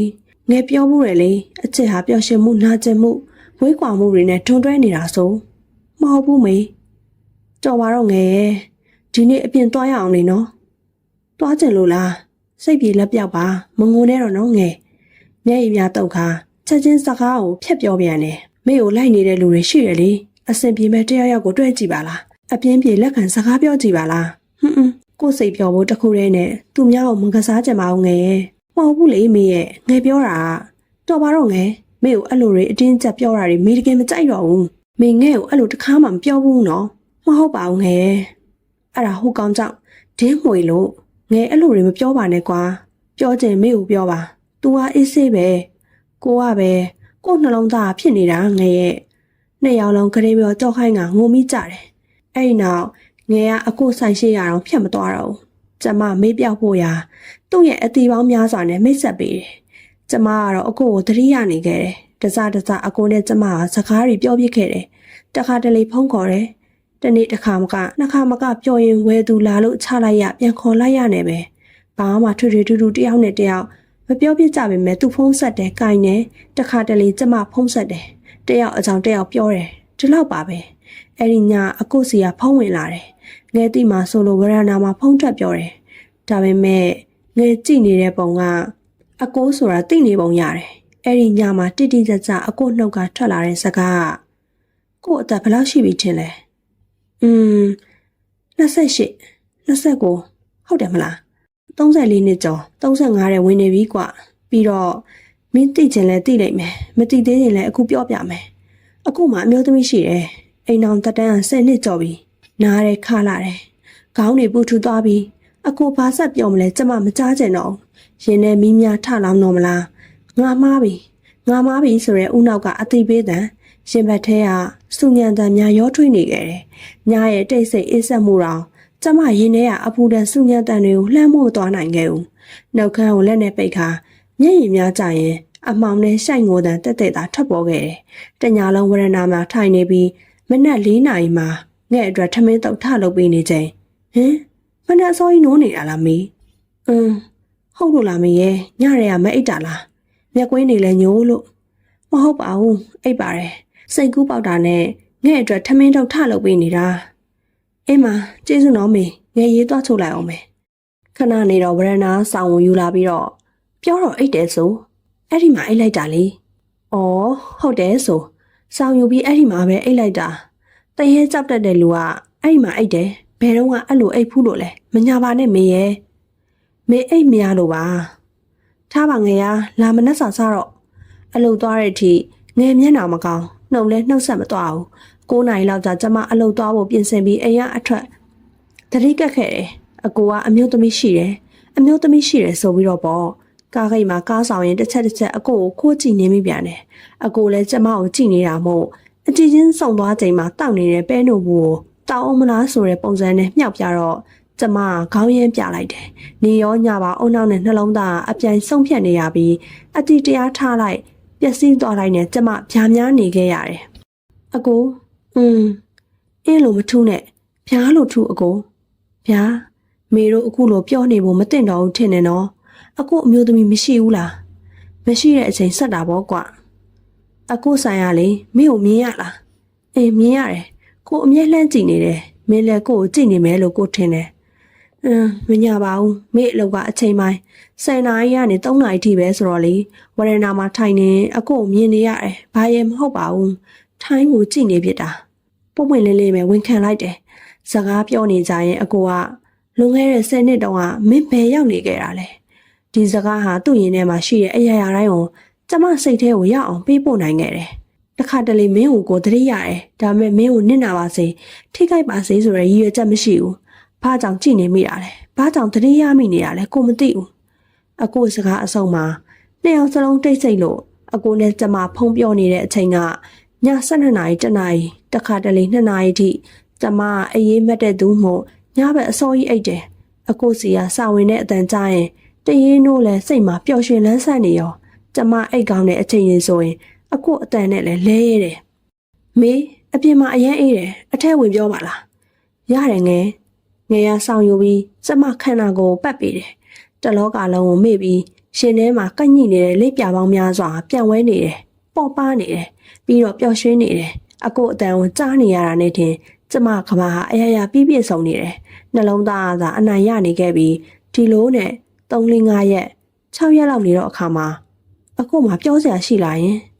ကျမအမေရဲ့အဆုံးအချင်းဆိုတာမပြောလဲသိနိုင်နေတဲ့ဒါပေမဲ့ကျမစကားမဆက်ခင်မှာပဲအကိုကကိုမင်းကိုချစ်တယ်အရင်ချစ်တယ်မေအတန်ဟာအစောကထပ်ပိုတိုးသွားတယ်ဘာလို့တိုးလေးပြောရလဲအကိုအဲ့လိုတိုးပြီးပြောရင်ရှင်ထဲပိုရောက်တယ်တဲ့တစ်ချက်ပြုံးလိုက်မိတယ်ရှင်ထဲမှာလည်းနှွေးထွေးသွားတယ်အဲ့ဒီစကားကဖြူစင်ပါတယ်လို့ကိုပြောမထွက်ဘူးဒါပေမဲ့မင်းကိုမနာကျင်စေခြင်းဘူးဒါတော့ယုံပါပြီးတော့မင်းချစ်ချင်မချစ်ချစ်ကိုနှလုံးသားထဲမှာမင်းကိုတည်တဲ့တိချစ်သွားမှာပဲဘလို့များပြောလိုက်ကြလဲအကိုရဲ့ချစ်တာပေါ့မင်းသိချစ်တာပေါ့ဒီအချိန်မှာအချစ်ကိုချစ်တယ်လို့ကျမအယိုးသားဆုံးဖွင့်ပြောခဲ့တယ်ဘာစီဘာပေါင်းထဲမှာအချစ်ကိုမတိုင်းထွာခဲ့ဘူးဘာအမီနဲ့မှလည်းမတက်ခဲ့ဘူးကိုမင်းပေါ်မှာမတရားရာကြနေမလားဘာလို့လဲအကိုမင်းကိုဒီတိုင်းလေးပဲရှိစေချင်တယ်ကျမကလည်းပုံမှန်လင်းလင်းပြန်ပြောလိုက်တယ်ကိုတကယ်လဲချစ်တယ်ကိုကလည်းပြန်သဘောကျနိုင်တယ်ဘဝကိုဖူးဖူးလုံလုံထားနိုင်ရင်ယူရမှာပဲကိုမဖြစ်နိုင်တဲ့တစုံတစ်ယောက်ကိုရင်မထားပြီးလွမ်းမယ်ဖြစ်နိုင်တဲ့တစုံတစ်ယောက်ကိုအနားထားပြီးပါရမီဖြည့်မယ်ဘဝတွေကဒီလိုပဲရှင်သန်ကြရတာမဟုတ်လားအကိုရဲ့မင်းစင်ပြင်ကိုချင်တတ်ပါတယ်ပ ပြောအောင်နေပါကလေးရဲ့ကိုကတော့မင်းကိုအမြဲတမ်းရနေမှာပြီးရင်ဆက်ချစ်သွားမှာအသက်ရှူတဲ့များရက်တက်တဲ့တိုင်အောင်မွန်းကျက်နေခဲ့တယ်မျက်ရည်တွေပါးပြင်ပေါ်မှာစီးကျလာပြီးကျမသီးလိုက်ရတယ်အချစ်ဆိုတာဤမြလောက်နာကျင်ရတယ်အဲ့ဒီနေရာအကိုနီးညိုရောင်လေးဝတ်ထားတယ်အကိုနဲ့တိတ်လိုက်တာပဲကိုဒီနေ့တငယ်ချင်းနေရင်သွားမှာမလို့အကိုစီကစာဝင်ထားတယ်တောက်မယ်စားမယ်ပေါ့ဟုတ်တာပေါ့ဗျာဆိုင်သိမ့်ပြီးကျမရှိရသူစပီးလေးနဲ့ဖြတ်သွားတယ်ကျမကိုကြော်ခိုင်းပြီးတဖြည်းဖြည်းဝေးကွာသွားတယ်ပြီးတော့ပြက်ကွယ်သွားတယ်တစ်ချက်ကလေးမှပြန်လှည့်မကြည့်ဘူးကိုရောက်ပြီရှော့တောင်းတော့သုံးခွက်ထဲတောင်းမှာဟုတ်ပါပြီမိကိုသတိရနေရလားသတိရတာပေါ့ရလို့ခဏခဏလိုင်းတက်လာတာလေစောစောနဲ့အနားယူအောင်အကိုဟုတ်ကဲ့ပါဖုံးပြောချိန်တွေဟာညာပိုင်းနေမို့အကိုအားတဲ့အချိန်တွေကိုပဲစောင့်ရတယ်အေးရေးပြက်လဲပြက်တခါတလေဖုံးနေလွတ်ကြတဲ့အထိအကိုလည်းခက်ကျမကိုဆက်သွယ်ဖို့စူးစမ်းနေတဲ့ကောင်လည်းကျမတွေးမိတယ်ကျမကိုယ်တိုင်ကြတော့လည်းမခေါ်ရဲအကိုစီကဖုံးအဝင်စာဝင်သာစောင့်မျှော်ခဲ့ရတယ်နောက်နေ့မနက်မှုန်ကုန်းနဲ့မျက်နှာကြီးတင်းမာပြီးစိုင်ဖွင့်နေတာကိုတွေ့လိုက်ရတယ်ကျမကဝရဏာကနေဖုံးလေးထောင်ပြီးလိုက်တက်ဖို့အချက်ပြလိုက်တော့အကိုဘာဖြစ်နေတာလဲမျက်နှာကြီးကလည်းတင်းမာနေတာပဲအေးမောလို့လေသူ့အဖေကတိတ်ချစ်စရာကောင်းလွန်းတယ်အကိုဗျာမိမွေးနေကိုမှတ်မိလား1988နှစ်လပိုင်း12ရက်လေမစင်စာမတွေ့ရပဲခုနှစ်တစ်ခုကိုသူချက်ချင်းပဲရွတ်ပြလိုက်တော့ကျမအံ့ဩသွားတယ်ကျမအကိုကိုတခါပဲပြောဖို့ပဲမဲ့အကိုအလွတ်ရနေခဲ့တယ်ကိုမွေးနေကိုတော့မနှဲစင်စားရတဲ့အမျိုးသားဟာကျမမွေးနေကိုတော့အလွတ်ရနေတဲ့နေ့ရက်တိုင်းမှာအိုးနှောင်းနဲ့နှလုံးသားအချိန်ပြည့်လှုံ့ဆွဲနေကြတယ်ကျမနှုတ်ကအကိုမင်းနဲ့စကားမပြောဘဲနေနိုင်လားနေနိုင်နေလိုက်ပါတော့လားယင်မနေနိုင်လို့ပေါ့ကွာမနေနိုင်လို့ပေါ့တိမ်ဝင်သွားတဲ့သူ့အတန်ဟာကြေကွဲလန်းဆုပ်ဖွယ်ရာကောင်းနေတယ်နှစ်ယောက်သားတိတ်ဆိတ်သွားပြီးအတန်ကြာမှကိုမင်းစကားကိုနားထောင်နေနော်မင်းမြင်နေမဟုတ်လားကြားတယ်မဟုတ်လားမသိကြအောင်ဆောင်ပြီးကျမဘာတွေလဲယင်ဟာကိုစပီးကိုရေးတုပ်ပြီးတော့စီးတယ်လေနေပူပူမိုးရွာအဆောက်ပါတယ်လေကိုလည်းလျှော့စားတယ်ဆိုင်လေးအစောသိမ့်တယ်ကွာမင်းမတွေ့ဘူးလားအဲ့ဒါဘာဖြစ်လို့လဲကိုအထူးအဆန်းမှမဟုတ်ပဲအကိုအတွက်ကောင်းတာပဲဟာဦးအဲ့ဒါမင်းစကားနားထောင်တာလေမင်းကိုစိတ်ထဲရှိနေတာလေကွာမေးသိပါရဲ့စလိုက်တာပါအကိုရဲ့မင်းနော်အဲ့တော့အင်းမဖုံပြောပြီးကျမအိပ်ရတဲ့ဝင်နေတဲ့အချိန်မှာငယ်နှိမ့်နှိမ့်ဆက်ဆက်အိပ်ပျော်နေခဲ့တယ်ငဲ့ပချိုင်လေးမမြင်ရတာတော့အတော်ကြာခဲ့ပြီည2 နာရီကျော်မှအိပ်ဖြစ်လာတဲ့ကျမကမနဲ့ငဲ့ပဲချိန်အလုပ်သွားလဲဆိုတာကိုလည်းမသိတော့ကျမအလုပ်ချိန်တော့ကျမအလူအရက်ပြေးဝင်နေရတယ်ငယ်ပြန်လာရင်စားဖို့ထမင်းကြိုခူးပေးထားတယ်အရင်လိုထမင်းလက်ဆောင်မစားပြစ်တော့အကိုစီကစားဒါမှမဟုတ်ဖုံးဝင်လာတဲ့အခါချက်ချင်းပြန်ပြောရမှာမဟုတ်ရင်သူမအားတော့မှဆိုလို့အလုပ်တွေကိုကြိုလုပ်ထားရတယ်ဒါပေမဲ့လည်းငယ်ကအရာရာကိုနားလည်ပေးခဲ့တယ်မေထားတော့လေဒီနေ့မေကြိုက်တဲ့အုံလို့ခေါ်ချက်ချက်ထားပေးတယ်အများကြီးစနော်ကောင်မလေးပိန်သွားလိုက်တာကျမစပင်းတွေကိုတက်ပေးကငယ်မေကိုဘလောက်တောင်ချစ်လဲဘလောက်တောင်ခင်လဲဆိုတာမေသိတယ်မဟုတ်လားမေသိပါတယ်ငယ်ဘလောက်ဆိုးတယ်ဆိုတာရောသိတယ်မဟုတ်လားမေကိုအဆက်ရစေတဲ့နေ့ငယ်သူ့ကိုတတ်မှာမေကိုမနာကျင်စေခြင်းဘူးတခုတော့အမြဲတည်းထားပါအချစ်ဟာနေရာတိုင်းအသုံးဝင်ဘူးအချစ်မှာတတိရှိရမယ်အယုံမလွယ်နဲ့မေအလုပ်သွားတော့နော်ငယ်ကတန်မိုးရှိတဲ့စကားများစွာကိုပြောသွားတယ်ငယ်သူ့ကောင်လေးနဲ့ပြတ်သွားပြီလို့ပြောတော့ကကျမနှစ်သိမ့်ဖို့မအားခဲ့အကိုနဲ့ဖုံးပြောနေခဲ့တယ်တောင်းပန်ပါတယ်ငယ်အကိုဗျာမေလက်ဆောင်ပေးရင်အကိုလက်ခံပါလားတသက်လုံးအနားမှာထားမှာပေါ့အကိုကိုနားထောင်စီခြင်းနဲ့တခြင်းတွေရှိတယ်နားထောင်မလားပြောလေဘယ်တခြင်းလဲ only လက်ကန်ဟာလိုက်that အဲ့ညအကိုကိုနားထောင်စီခြင်းနဲ့တခြင်းတွေအကုန်လင်းချပြီးပို့ပေးလိုက်တယ်14ပေါ့အကိုဟုတ်ကဲ့ပါဗျာတေချာနားထောင်လိုက်ပါမယ်နော်ညတွေမှာကျမဟာကိုယ့်ထက်အသက်10နှစ်များကြီးတဲ့အမျိုးသားကိုအချစ်ရာဇဝင်ပုံမြင်ဇာတ်လမ်းတွေအကြောင်းပြောပြနေခဲ့သေးတာအကိုနားမငြိဘူးလားမငြိပါဘူးချစ်စရာလေးဟာအတန်းဆွဲဆောင်မှုရှိတယ်တီတီတတာလေးမြောက်ပြီးအကိုကလည်းတကယ်ပြောတာဖုံးမချခြင်းတော့အောင်မဲဆိုတာမိအချိန်ကိုကြည့်လိုက်မိတယ်အကိုမိပြန်ခေါ်ပေးရမှာလား2 နာရီကျော်နေပြီဖုံးပြောတာအကိုဘေးရီကုန်နေအောင်မယ်ရတယ်ကုန်မစေပါဟာအကိုကလည်းဘဲဟုတ်မလဲမိပြန်ခေါ်ပေးမှာပေါ့ရပါတယ်ဆိုအင်းမအဲ့ဒါဆိုလဲဟိုကလေတခုမေးလို့ရမလားဟင်မေးလေကုန်းပါလို့စားရလဲရင်ယောဂရလိမ့်မယ်မစားပါနဲ့လားပြင်းလို့လေဝါနေတာဝါရတာကအရသာရှိတာဒါမဲ့ကွာမင်းအနာရှိရင်တော့ မင်းနှခမ်းလေးပြောင်းနေမှာပေါ့ဟာအကိုကလည်းအဲ့ဒီည3 နာရီခွဲတဲ့အထိဖုံးပြောပြခဲ့တယ်အဲ့တော့နော်တနေ့လုံးပန်းပန်းထားရတဲ့အထဲဒါပဲလားလေဒါပဲပေါ့ဘာမှပြောစရာမရှိတော့ဘူးလားပြောစရာတော့ရှိပါတယ်ဒါမဲ့အကိုကကွန်းသူ့ဘက်ကထရက်လိုက်တန်လမ်းလျှောက်တန်ရစ်ခတ်လိုက်တန်ပလုတ်ကျင်းတန်ကျမအားရပါရရေမောလိုက်မိတယ်ရပြီကိုချစ်တယ်ကိုဖုံးပြောလို့ပြီးသွားပြီမဲ့ကျမအဲ့လိုမပြောခဲ့ပါအတွင်းများစွာရှုပ်ရှုပ်ထွေးထွေးတွေးနေမိတယ်အကိုကမိန်းမရှိတယ်ကျမကလူလို့မြည်သူမြည်မှမသိပါပဲခိုးပြီးဆက်သွယ်နေခဲ့တယ်ဖောက်ပြန်ရရောက်နေပြီကန့်၅ပါးရဲ့တပားကိုလည်းကျိုးလုံးခဲမိနေပြီဟာငါဖောက်ပြန်နေတာမှမဟုတ်ပဲစကားလေးပဲပြောမိနေတာ哦ဒါပေမဲ့နင့်ကိုနင်သိတယ်လေမေသိရလေငါတို့ကိုချစ်နေမိပြီဘာဖြစ်လဲဘသူ့ကိုဂရုစိုက်ရမှာလဲဟိုကနင့်ကိုယူမမို့လို့လားယူမပေါ့အကိုကငါ့ကိုဒီလောက်ချစ်တာနေရာကိုယူမလားဘာတွေဖြစ်လာမလဲမတွေးတော့ဘူးလားဘာလို့မမောနေတာလဲဘာမှမမောပါဘူးငါချစ်နေမိလို့ပါငါချစ်နေမိလို့ပါဟာဒီအနာပတ်ဝန်းကျင်နေတိသွားရဲ့နင်တော့အဆက်ကွဲပြီနင်တယ်မဟုတ်ဘူးငယ်ပါသူများတွေးကွက်ထဲမှာတယောက်တည်းမိကုံပေါင်းများစွာမင်းဖြစ်ရင်ငိုရင်ရင်ထဲဆူအောင်လာတယ်ဝရဏမှာဟုံးခနဲ့ပြစ်လဲသွားပြီးထိုင်ရတာဆက်ငိုနေမိတယ်ဟဲမေငယ်ထွက်ပြေးလာပြီးထူပေးတယ်ဒါပေမဲ့မတ်တက်ရလိုက်ဖို့အားမရှိ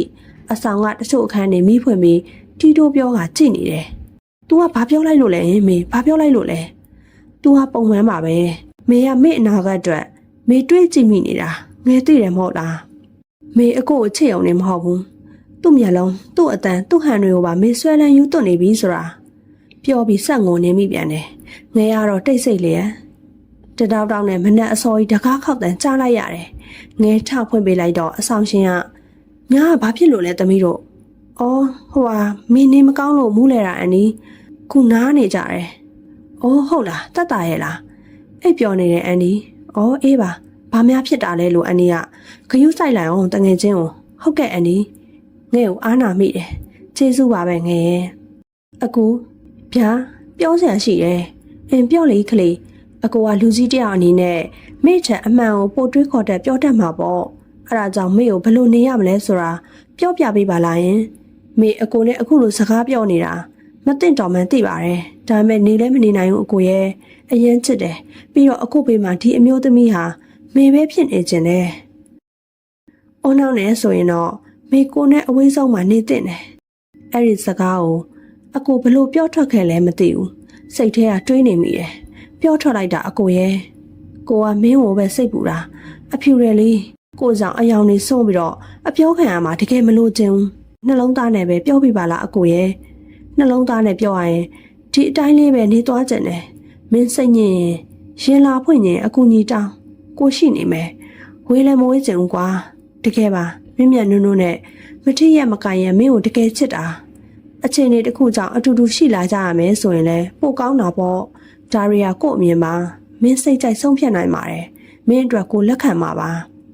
ကျေးဇူးပါကိုပြောလက်စာဖုံးချပြလိုက်တယ်ကျမသိလိုက်ရပြီအကိုကကျမကိုဆုံးရှုံးရမှာမကြောက်တွေးအေးလို့နေချစ်ရင်ပိုင်ဆိုင်ခြင်းတဲ့သူတွေပဲမဟုတ်လားအခုအကိုကတော်ပါပြီစက်မတွေးပါနဲ့တော့မေရဲ့တော်ပါတော့ကိုတတိပေးလိုက်ပြီးအိုးနောက်ကအလေးတာနေပြန်တယ်ကျမတို့စကားမပြောကြတော့ဘူးကျမဆိုင်ရှိရအောင်ဖြတ်မလျှောက်တော့ဝရဏလည်းမထွက်တော့ဘူးအခန်းထဲသာတချင်းနားထောင်ပြီးတော့ထိုင်ငေးတွေ့ဝင်နေတယ်အကိုကပေါ့ပြက်ပြက်ဆက်လွန်းလာတယ်ကျမကိုတကယ်မချစ်ဘူးထင်ရတယ်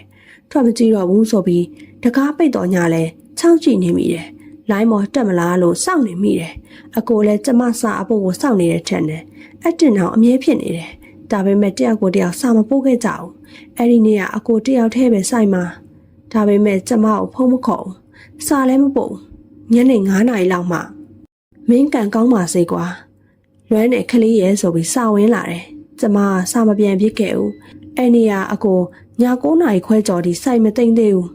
အလူအရက်တခိုးရင်ပေါ်မြနေတဲ့အထက်ဆိုင်ဟိုတယောက်တည်းလာပြီးစောစောမသိမ့်ဘူးလို့စိတ်ထဲကတွေးပြီးစိတ်ပူနေမိတယ်အခုလည်းစိတ်ပူရတဲ့ညမျိုးကိုကျမကဝရဏမှာမီးဖွင့်ပြီးမတက်ထွက်ရပေးနေခဲ့တာကိုအကိုစိုက်သိမ့်ပြီးထွက်သွားမှစိတ်ပူရတာတက်တာသွားတယ်အခုလည်းစကားမပြောပေမဲ့စိတ်ပူမိတာမို့ဝရဏမှာထွက်ပြီးတော့မတက်ရက်ဆောင်ပေးခဲ့တယ်အမောင်ထဲမှာဆိုပေမဲ့ညံဝန်းညိုတွေကိုအထင်းသားမြင်တွေ့နေရတယ်သူ သူ့မျက်လုံးမှာသူ့နှလုံးသားတွေနာကျင်ကြောင်းဖော်ပြနေတယ်ဆိုင်ဝန်ချက်ချင်းသိန်းကစပီကလေးတစ်ဖြည်းဖြည်းနဲ့ကျမရှိအောင်ရွှေ့လာပြန်တယ်ကျမကြောပေးနေလိုက်မိတယ်သွားပါတော့အကိုရဲ့နောက်နေ့ငယ်မိတ်ဆက်ပေးထားတဲ့အထက်ကတယောက်ကိုလက်ခံစကားပြောနေခဲ့မိတာထိုလူနဲ့ဖုန်းပြောနေပေမဲ့လည်းကို့အတွင်းနဲ့ကိုတိတ်ဆိတ်နေခဲ့တယ်အကိုဖုန်းဝင်လာတာနဲ့ပြောလက်စာဖုန်းကိုချကအကိုဖုန်းကိုကင်လိုက်မိတယ်ဟယ်လိုခုနဖုန်းပြောနေတာဘာတူလဲအကြာကြီးပဲစိတ်ထဲတနှုံနှုံနဲ့ဘာတူလဲဟမ်မိကောင်လေးအချိန်ကြာကြာအကိုတိတ်ဆိတ်သွားပြီအေးမမိတ်ဆက်ပေးအောင်နော်ဟုတ်ပါပါအကိုကသူ့အလှည့်ကြတော့ခန္ဓာရည်မရှိဘူးထင်တယ်။အော်အကိုကျမနေရာမှာဝင်မကြည့်ခဲ့ဘူးကိုအတူရှင်ကအကိုတို့ထိုင်နေကျမဘလောက်နာကျင်ရမယ်ဆိုတာပတ်ဝန်းကျင်ကသိသွားခဲ့ရင်ဘာတွေဖြစ်သွားမလဲ။ကျိုးလွန်မိတဲ့ကံအကြောင်းတွေတွေးရင်ဘလောက်နာကျင်ရမလဲ။ကျမအတွေးတွေနဲ့ဘလောက်ပင်ပန်းနေအောင်မလဲဆိုတာတွေးကြည့်ဘူးရဲ့လားအကို။ဦးနောက်ကအတီးပေးလိုက်နှလုံးသားကသတိပြတ်လိုက်နဲ့နေ့စဉ်ယူနေပြီဆိုတာမသိဘူးလား။မသိဘူးလားဟမ်။ပြောမထွက်ခဲ့တဲ့စကားတွေကိုမျိုးသိပ်ပြီးငြိမ်သက်နေခဲ့တယ်။ကိုတောင်းမှန်ပါတယ်။အရင်သတိရနေလို့ဒါပဲနော်မေစိုးစောနာတော့မယ်။ကျမအရင်ဦးအောင်ဖုံးချပြစ်လိုက်တယ်။ငယ်ရထုံးစံအတိုင်းမနှက်စာပြင်ပေးပြီးအလုပ်ထွက်သွားတယ်။ဒီနေ့ထူးဆန်းစွာညနေကျအစောပြန်လာခဲ့မယ်လို့စာရေးသွားတယ်။မနက်အစောကြီးအကိုဆိုင်ခင်းနေတယ်။ခဏအကြာဖုံးဝင်လာတယ်။အကိုစိတ်ဆိုးနေတာလား။မဆိုးပါဘူး။ဒါပေမဲ့သိချင်တာတခုတော့ရှိတယ်အကို။ဖားလဲ။အကိုမေကိုတကယ်ပဲချစ်ရလားချစ်တာဘောကွာအရင်ချစ်တာဘောကွာချစ်ရင်ပိုင်ဆိုင်ခြင်းကြရလေအကိုကမေကိုပိုင်ဆိုင်ခြင်းလို့လားပိုင်ဆိုင်ခြင်းတာဘောကွာအနားမှာထားခြင်းတာဘောကိုကလူလို့မဟုတ်ဘူးမင်းကိုငဲ့နေလို့ကွာပုံမှန်သာဆိုရင်ကိုဘယ်လိုအခြေအနေမျိုးဖြစ်ဖြစ်ဖြတ်ကျော်လာမှာအခုကိုအဆင်ပြေနေတယ်လို့မင်းထင်လားမပြေဘူးကွာမင်းကိုချစ်နေလို့မင်းကိုငဲ့နေလို့အရာရာကိုမျိုးသိပ်ထားရတာအကိုစကားတွေကနာကျင်စရာကောင်းလို့လာတယ်အကိုစကားအစုံမှာငိုချလိုက်မိတယ်နေ့ရက်တိုင်းမှာမျက်ရည်တွေနဲ့ပဲအကိုရဲ့အကိုကမေ့လောက်တောင်တတိမရှိပါဘူးဒီလောက်ခြေလမ်းများစွာလှမ်းခဲ့တာအကိုစီရောက်မှဒီအတိုင်းလေးပဲဆက်သွားမယ်လားမဟုတ်ပါဘူးမေရဲ့ကိုပြောတာနားထောင်ပါအောင်မင်းကိုလိုလူရဲ့အနာမှာနေရဲလို့လားနေရဲတာပေါ့အကိုရဲ့ကျမအဖေကိုအကိုမထင်ထားတဲ့အဖေဖြစ်နေဟန်နဲ့တူတယ်ကျမရှိုက်တန်တွေကြားအကိုအချိန်ကြာကြာတိတ်ဆိတ်သွားတယ်မငိုပါနဲ့ကွာမင်းသိထားပေးပါတိတ်ဆိတ်နေရခြင်းဟာမင်းကိုငဲ့ညာနေလို့ပါမင်းဘက်ကိုတွေးနေလို့ဆိုတာမလို့ချင်းဦးမသိချင်ဦးအကိုကမေ့လောက်တော့တတိမရှိဘူးအကိုမေ့ကိုတကယ်မချစ်ဘူးမချစ်ခဲ့ဘူးဟုတ်တယ်မလားချစ်တယ်ဆိုတာအကိုညာခဲ့တာမလားဟုတ်လားမေရဲ့ဖုံးချပြစ်လိုက်ပြီးထိုနေ့တနေ့လုံးလဲကျမငိုနေမိတယ်မေငယ်ပြန်ရောက်ပြီနော်ဟဲအလုံးမသွားရလားငယ်ဒီနေ့ဘာလို့စောစောပြန်လာလဲသိလားဒီနေ့ငဲ့မွေးနေလေဟဲကျမအလုံးဝမ်းနေမိတယ်မေ့နေလိုက်တာတောင်းမှန်ပါတယ်ငယ်ရဲ့မေလေးဘာမှဖြစ်ပါဘူးမေရဲ့ငယ်နားလဲပါတယ်အပြင်မသွားတော့ဘူးဘာစားကျင်လဲဘာလုပ်ကျင်လဲငယ်လုပ်ပေးမယ်ဒါဆိုတောက်ကြမလားငဲ့သဘောပါပဲအဲ့ဒီညဝရဏမှာငယ်နဲ့ကျမအတူတောက်ကြတယ်အရင်ကအရက်ကခါတယ်ထင်ရပေမဲ့အကိုနဲ့တွေ့ပြီးနောက်ပိုင်းအကိုအချစ်ကပုတ်ခါကြောင်တိလာရတယ်အကိုဆိုင်တိတ်နေပြီရေးတေးတေးသာကျမမြင်ရတော့တယ်ငဲ့မေဒီကောင်အပေါ်ကနေပလင်းနဲ့ထုခွဲလိုက်ရမလားလှုပ်ချင်လှုပ်လိုက်လေမေဟုတ်ပြီလက်တန်းများကိုခိုင်းဟာ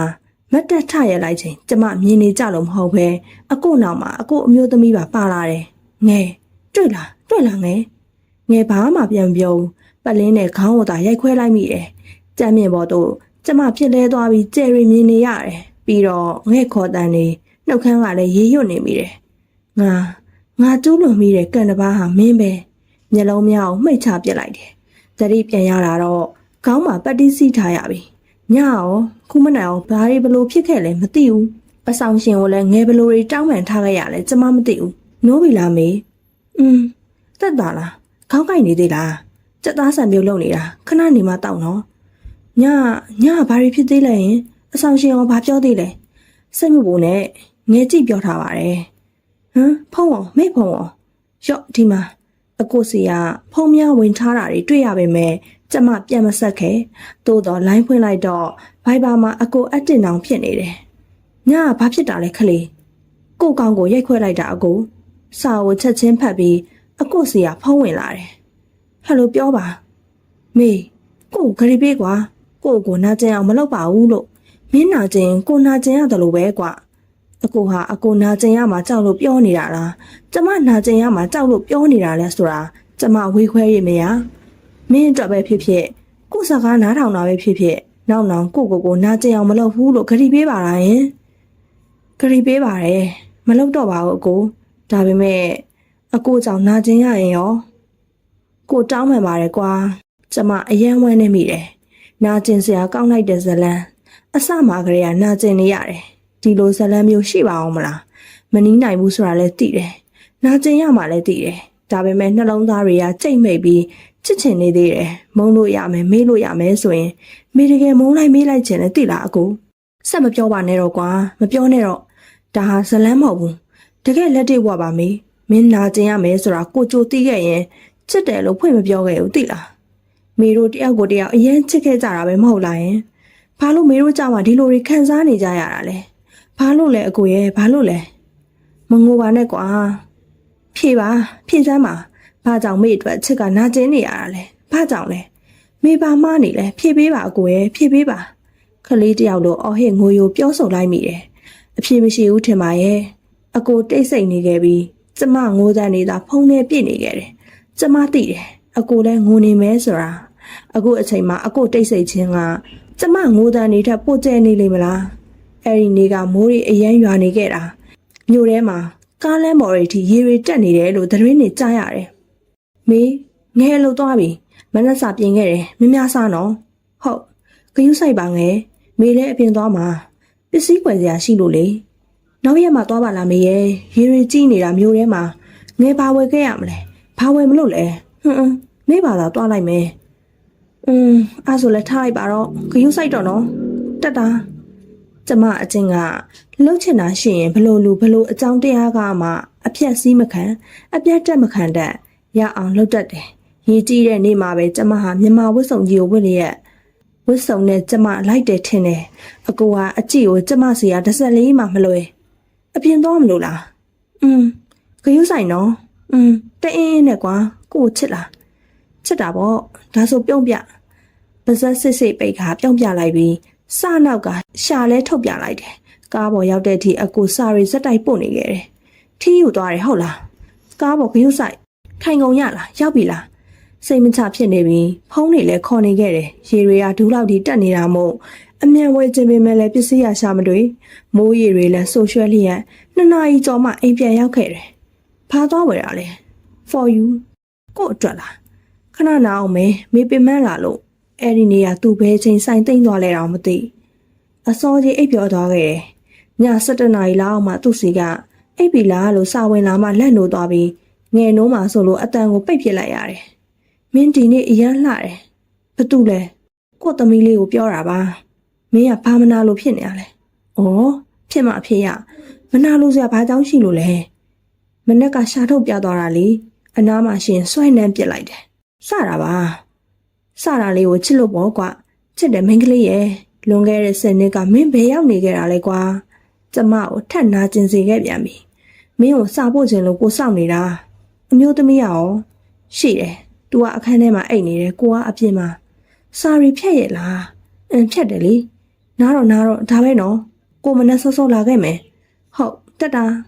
မနက်1 နာရီ 22 မိနစ်မှာဖုန်းတစ်ခါဝင်တယ်ကျသွားတယ်နောက်မနက်2 နာရီ 33 မိနစ်မှာဖုန်းတက်ဝင်လာတယ်ကျမစိတ်ထဲခုနေရတဲ့ဖုန်းကင်ပြီးမှဘာမှမပြောဘဲပြန်ချလိုက်တယ်နောက်ဆုံးမနက်2 နာရီ 40 မိနစ်မှာစာရစာဝင်လာတယ်မိမကမေးနေတယ်ဘာတူလဲတဲ့အဲ့ဒီစာကိုမြင်ပြီးချိန်မှာကျမရင်းထဲကဝဲပြက်နေတဲ့လိပ်ပြာပေါင်း1000မကကျမခန္ဓာကိုယ်ကိုပြန်ကတ်လာတယ်အကိုဟာမိန်းမရှိတယ်အခုသိသွားပြီအဲ့ဒီစာဟာအကိုပို့တာမဖြစ်နိုင်ဘူးအကိုကအစောကနှုတ်ဆက်သွားခဲ့ပြီ။အိုးမနေ့ကငါ့ကိုရန်လာတွေ့ကြလိမ့်မယ်။ငယ်နဲ့ပြဿနာတက်ကြတော့မှာပဲ။အဆောင်ပြောင်းရမှာဟုတ်တယ်ဆိုတဲ့အတွေးနဲ့ပစ္စည်းတွေကိုထသိမ့်နေမိပြန်တယ်။ငါဘာတွေလုပ်ခဲ့မိလို့လဲ။ဟင်အကိုစာရီဖြတ်မိရဲ့လား။တွေ့သွားပြီလား။သူတို့တွေရန်ဖြစ်နေကြလားမသိဘူး။အကိုအစင်မပြေရဲ့လား။တွေ့ယူတွေ့ရန်ဖြစ်နေချိန်မှာတော့အကိုကိုတွေးပြီးစိတ်ပူနေခဲ့မိပြီးတညာလုံးအိတ်လို့မရခဲ့။မနှက်ပြန်ဘာတွေဖြစ်မလဲတွေးရငိုယိုနေမိတယ်။မနက်6 နာရီမှာကျမခန္ဓာမငြိမ်နိုးလာတယ်။ငယ်သူသိသွားပြီထင်တယ်ငယ်ကြီး။ဘာတူလဲယင်ဘာတူလဲ အခုအမျိုးသမီးလေသူကဒေါသတကြီးနဲ့ပြောရင်အခုပို့ပြီးအရှက်ရအနာကျင်ရလိမ့်မယ်မေအဲ့လိုအခုမနာကျင်စေချင်ငယ်ရဲလောက်ပါအောင်မေတတိလေးပါလေးထားပါအောင်မေရဲ့ငဲ့အတန်တွေရဲ့လဲငိုတန်တွေပါနေခဲ့တယ်နောက်တနေ့မနက်7:00 နာရီထိအခုဆိုင်လာမခင်ဘူးပို့ပြီးစိတ်ပူနေခဲ့ရတယ်အခုအစင်မပြေးရလားမသိဘူးမိမနဲ့ရင်ဖြစ်ကွဲပြဲထိုးကျိတ်နေကြပြီလားမသိဘူးအဲ့လိုတွေဖြစ်နေလားမသိဘူးနော်ငယ်ရောမေရောအကိုတို့ဆိုင်ခင်းမဲ့အချိန်ကိုစောင့်နေခဲ့ကြတယ်ဝရဏမှာထလိုက်ထိုင်လိုက်ထွက်ကြည့်နေတဲ့ကျမကိုငယ်ကလက်ကိုလာကင်ပြီးပင်မနေပါပြီမေရဲ့ဘာစကားမှမပြောပြခဲ့အဲ့ဒီတနေ့လုံးအကိုဆိုင်လာမခင်ဘူးအရှင်ဖျားတပည့်တော်မတို့သားအဲ့ဒီအမျိုးသားကိုချစ်တဲ့စိတ်တစ်ခုတည်းနဲ့နှလုံးသားစိတ်ရကိုလိုက်ခဲ့မိပါတယ်ဖျားတဦးတယောက်နာကျင်သွားပါစေပျက်စီးသွားပါစေဆိုတဲ့ရည်ရွယ်ချက်မျိုးမရှိခဲ့ပါဘူးအေးသစ္စာအမှန်ကန်မှာအကိုတို့ပြန်လဲအဆင်ပြေပါစေဖျားမျက်ရည်တွေနဲ့ဖျားရှိဒူးထောက်သစ္စာစုံနေခဲ့မိတယ်နောက်တနေ့ညနေ3 နာရီဒီဆိုင်လာမဖွင့်သေးဒါဆိုတေးစားနေပါပြီအကိုတို့တခုခုဖြစ်နေကြတော့ပေါ့နှစ်ရက်တောင်ဆိုင်လာမခင်းတာသူတို့လာတဲ့နေ့ကျတေးစားပေါက်ပြဿနာတက်ကြရတော့မယ်ငါကြောင့်အကိုရောငယ်ပါအဆက်တကွဲအကျိုးနဲ့နာကျင်ခံစားရတော့မယ်ငယ်မေတို့ပြောင်းရအောင်အခုပြောင်းရမယ်နော်မရဘူးလေမေဒီတလားတော့စောင့်ရမှာပဲမေကြောက်နေတဲ့ငယ်ရဲ့မေကြောင့်ပြဿနာတွေမဖြစ်စေချင်ဘူးဘယ်လိုလုပ်ရမလဲငယ်မေတယောက်တည်းသွားရမလားငယ်ကိုလာမင်းမသိဘူးလို့ပြောလိုက်နော်မေနေဦးအင်ကြီးထက်လိုက်အောင်မယ်ဟမ်ဒါဆိုသူတို့တွေကငယ်ကိုဝိုင်းပြောကြမှာပေါ့စိတ်ကိုငြိမ်ငြိမ်လေးထားပါမေယူသွားလိုက်မယ်သိလားဘာတွေဖြစ်လာတဲ့ပြဿနာအတူတူရင်ဆိုင်ကြမယ်ငယ်တယောက်လုံးရှိတယ်ဒါပေမဲ့စိတ်လေးခဏလောက်အနာပေးလိုက်ပါအောင်ဟာနော်မဖြစ်နိုင်ဘူးဆိုတဲ့အခြေအနေတစ်ခုမှာငါခြေတလန်းတိုးရင်အကိုခြေတလန်းပြန်ဆုပ်တယ်အကိုကအဲ့ဒီလိုလူကြီးလူကောင်ပြီးတာလုံးတယ်အဲ့ဒီနေရာနေသားတယ်စနစ်ကျော်မှာအကိုဆိုင်လာခင်းတယ်အရင်လိုတယောက်တည်းမဟုတ်တော့ဘူးအမျိုးသမီးလည်းတခါတည်းပါလာတယ်ဆိုင်ရှိရောက်ထဲကကျမကိုကြည့်နေလိုက်တာဘလို့အကြည့်မျိုးလည်းမပြောပြတတ်ဘူးကျမစိတ်မှာခံစားရမိတာရာနှုံးပြကျမဆိုတာသိသွားပြီပဲဆိုတာအကိုကကျမရှိရဘက်ကိုဥရောင်းမလဲကြည့်ပါအောင်ငယ်ရဲ့အကိုမိဘက်ကိုလှဲ့တော့မလဲဘူးမေအဲ့ဒါ तू မဟုတ်တာလောက်ထားလို့လေ तू မလုံလို့လေပြီးပြီဇလန်ကသူ့ဟာမလည်းတိသွားတော့ပြီဖြစ်လာရင်တော့ရှင်းရမယ်ဘာမှထပ်ဖြစ်မလာဘူးဆိုရင်တော့မင်းငဲ့ကိုခရီးပေးပါတော့မပတ်သက်တော့ဘူးလို့အေးပါငယ်ရဲ့အရင်လိုကျမရန်နာကိုမထွက်ဖြစ်တော့ဘူးအဆောင်စည်းနဲ့အလုပ်လည်းမသွားတော့ဘူးအဆောင်ထဲမှာအောင်းနေဖြစ်တော့တယ်မနက်စာအပြင်နေ့လယ်စာညစာကိုကျမအတွက်လုပ်ပေးရပြီးငယ်ဟာအရင်ကထပ်ပိုပင်မနေရှာတယ်အဆောင်ထဲလည်းအမြဲကျမတယောက်သာကြံခဲ့တယ်အကိုပြော့ပြလိုက်တာသိချာနေပြီတတိထားမိသလောက်အမျိုးသမီးကကျမတို့အဆောင်ကိုသာအမြဲကြည့်နေတတ်တယ်မေးလိုက်မေးဒီကောင်ကိုငယ်လည်းခံစားမိတယ်အဲ့ဒီမိန်းမသိသွားပြီဆိုတာ तू ပြောပြစရာမလိုဘူးလေဟုတ်တယ်မလားငယ်ရဲ့သူမတက်တာလို့သာပြောလိုက်ရမှာနေမှာပါဒါမေကသူ့ဘက်ကအကောင်းမြင်နေတာကိုဘလို့ပြောမေးဆိုတာပြောပြဖို့မသင့်တော်ဘူးလေဒါပေမဲ့ငယ်ရဲ့သူဘလို့ညှိယူရဘလို့ပြောလိုက်ရလဲမှမသိတာ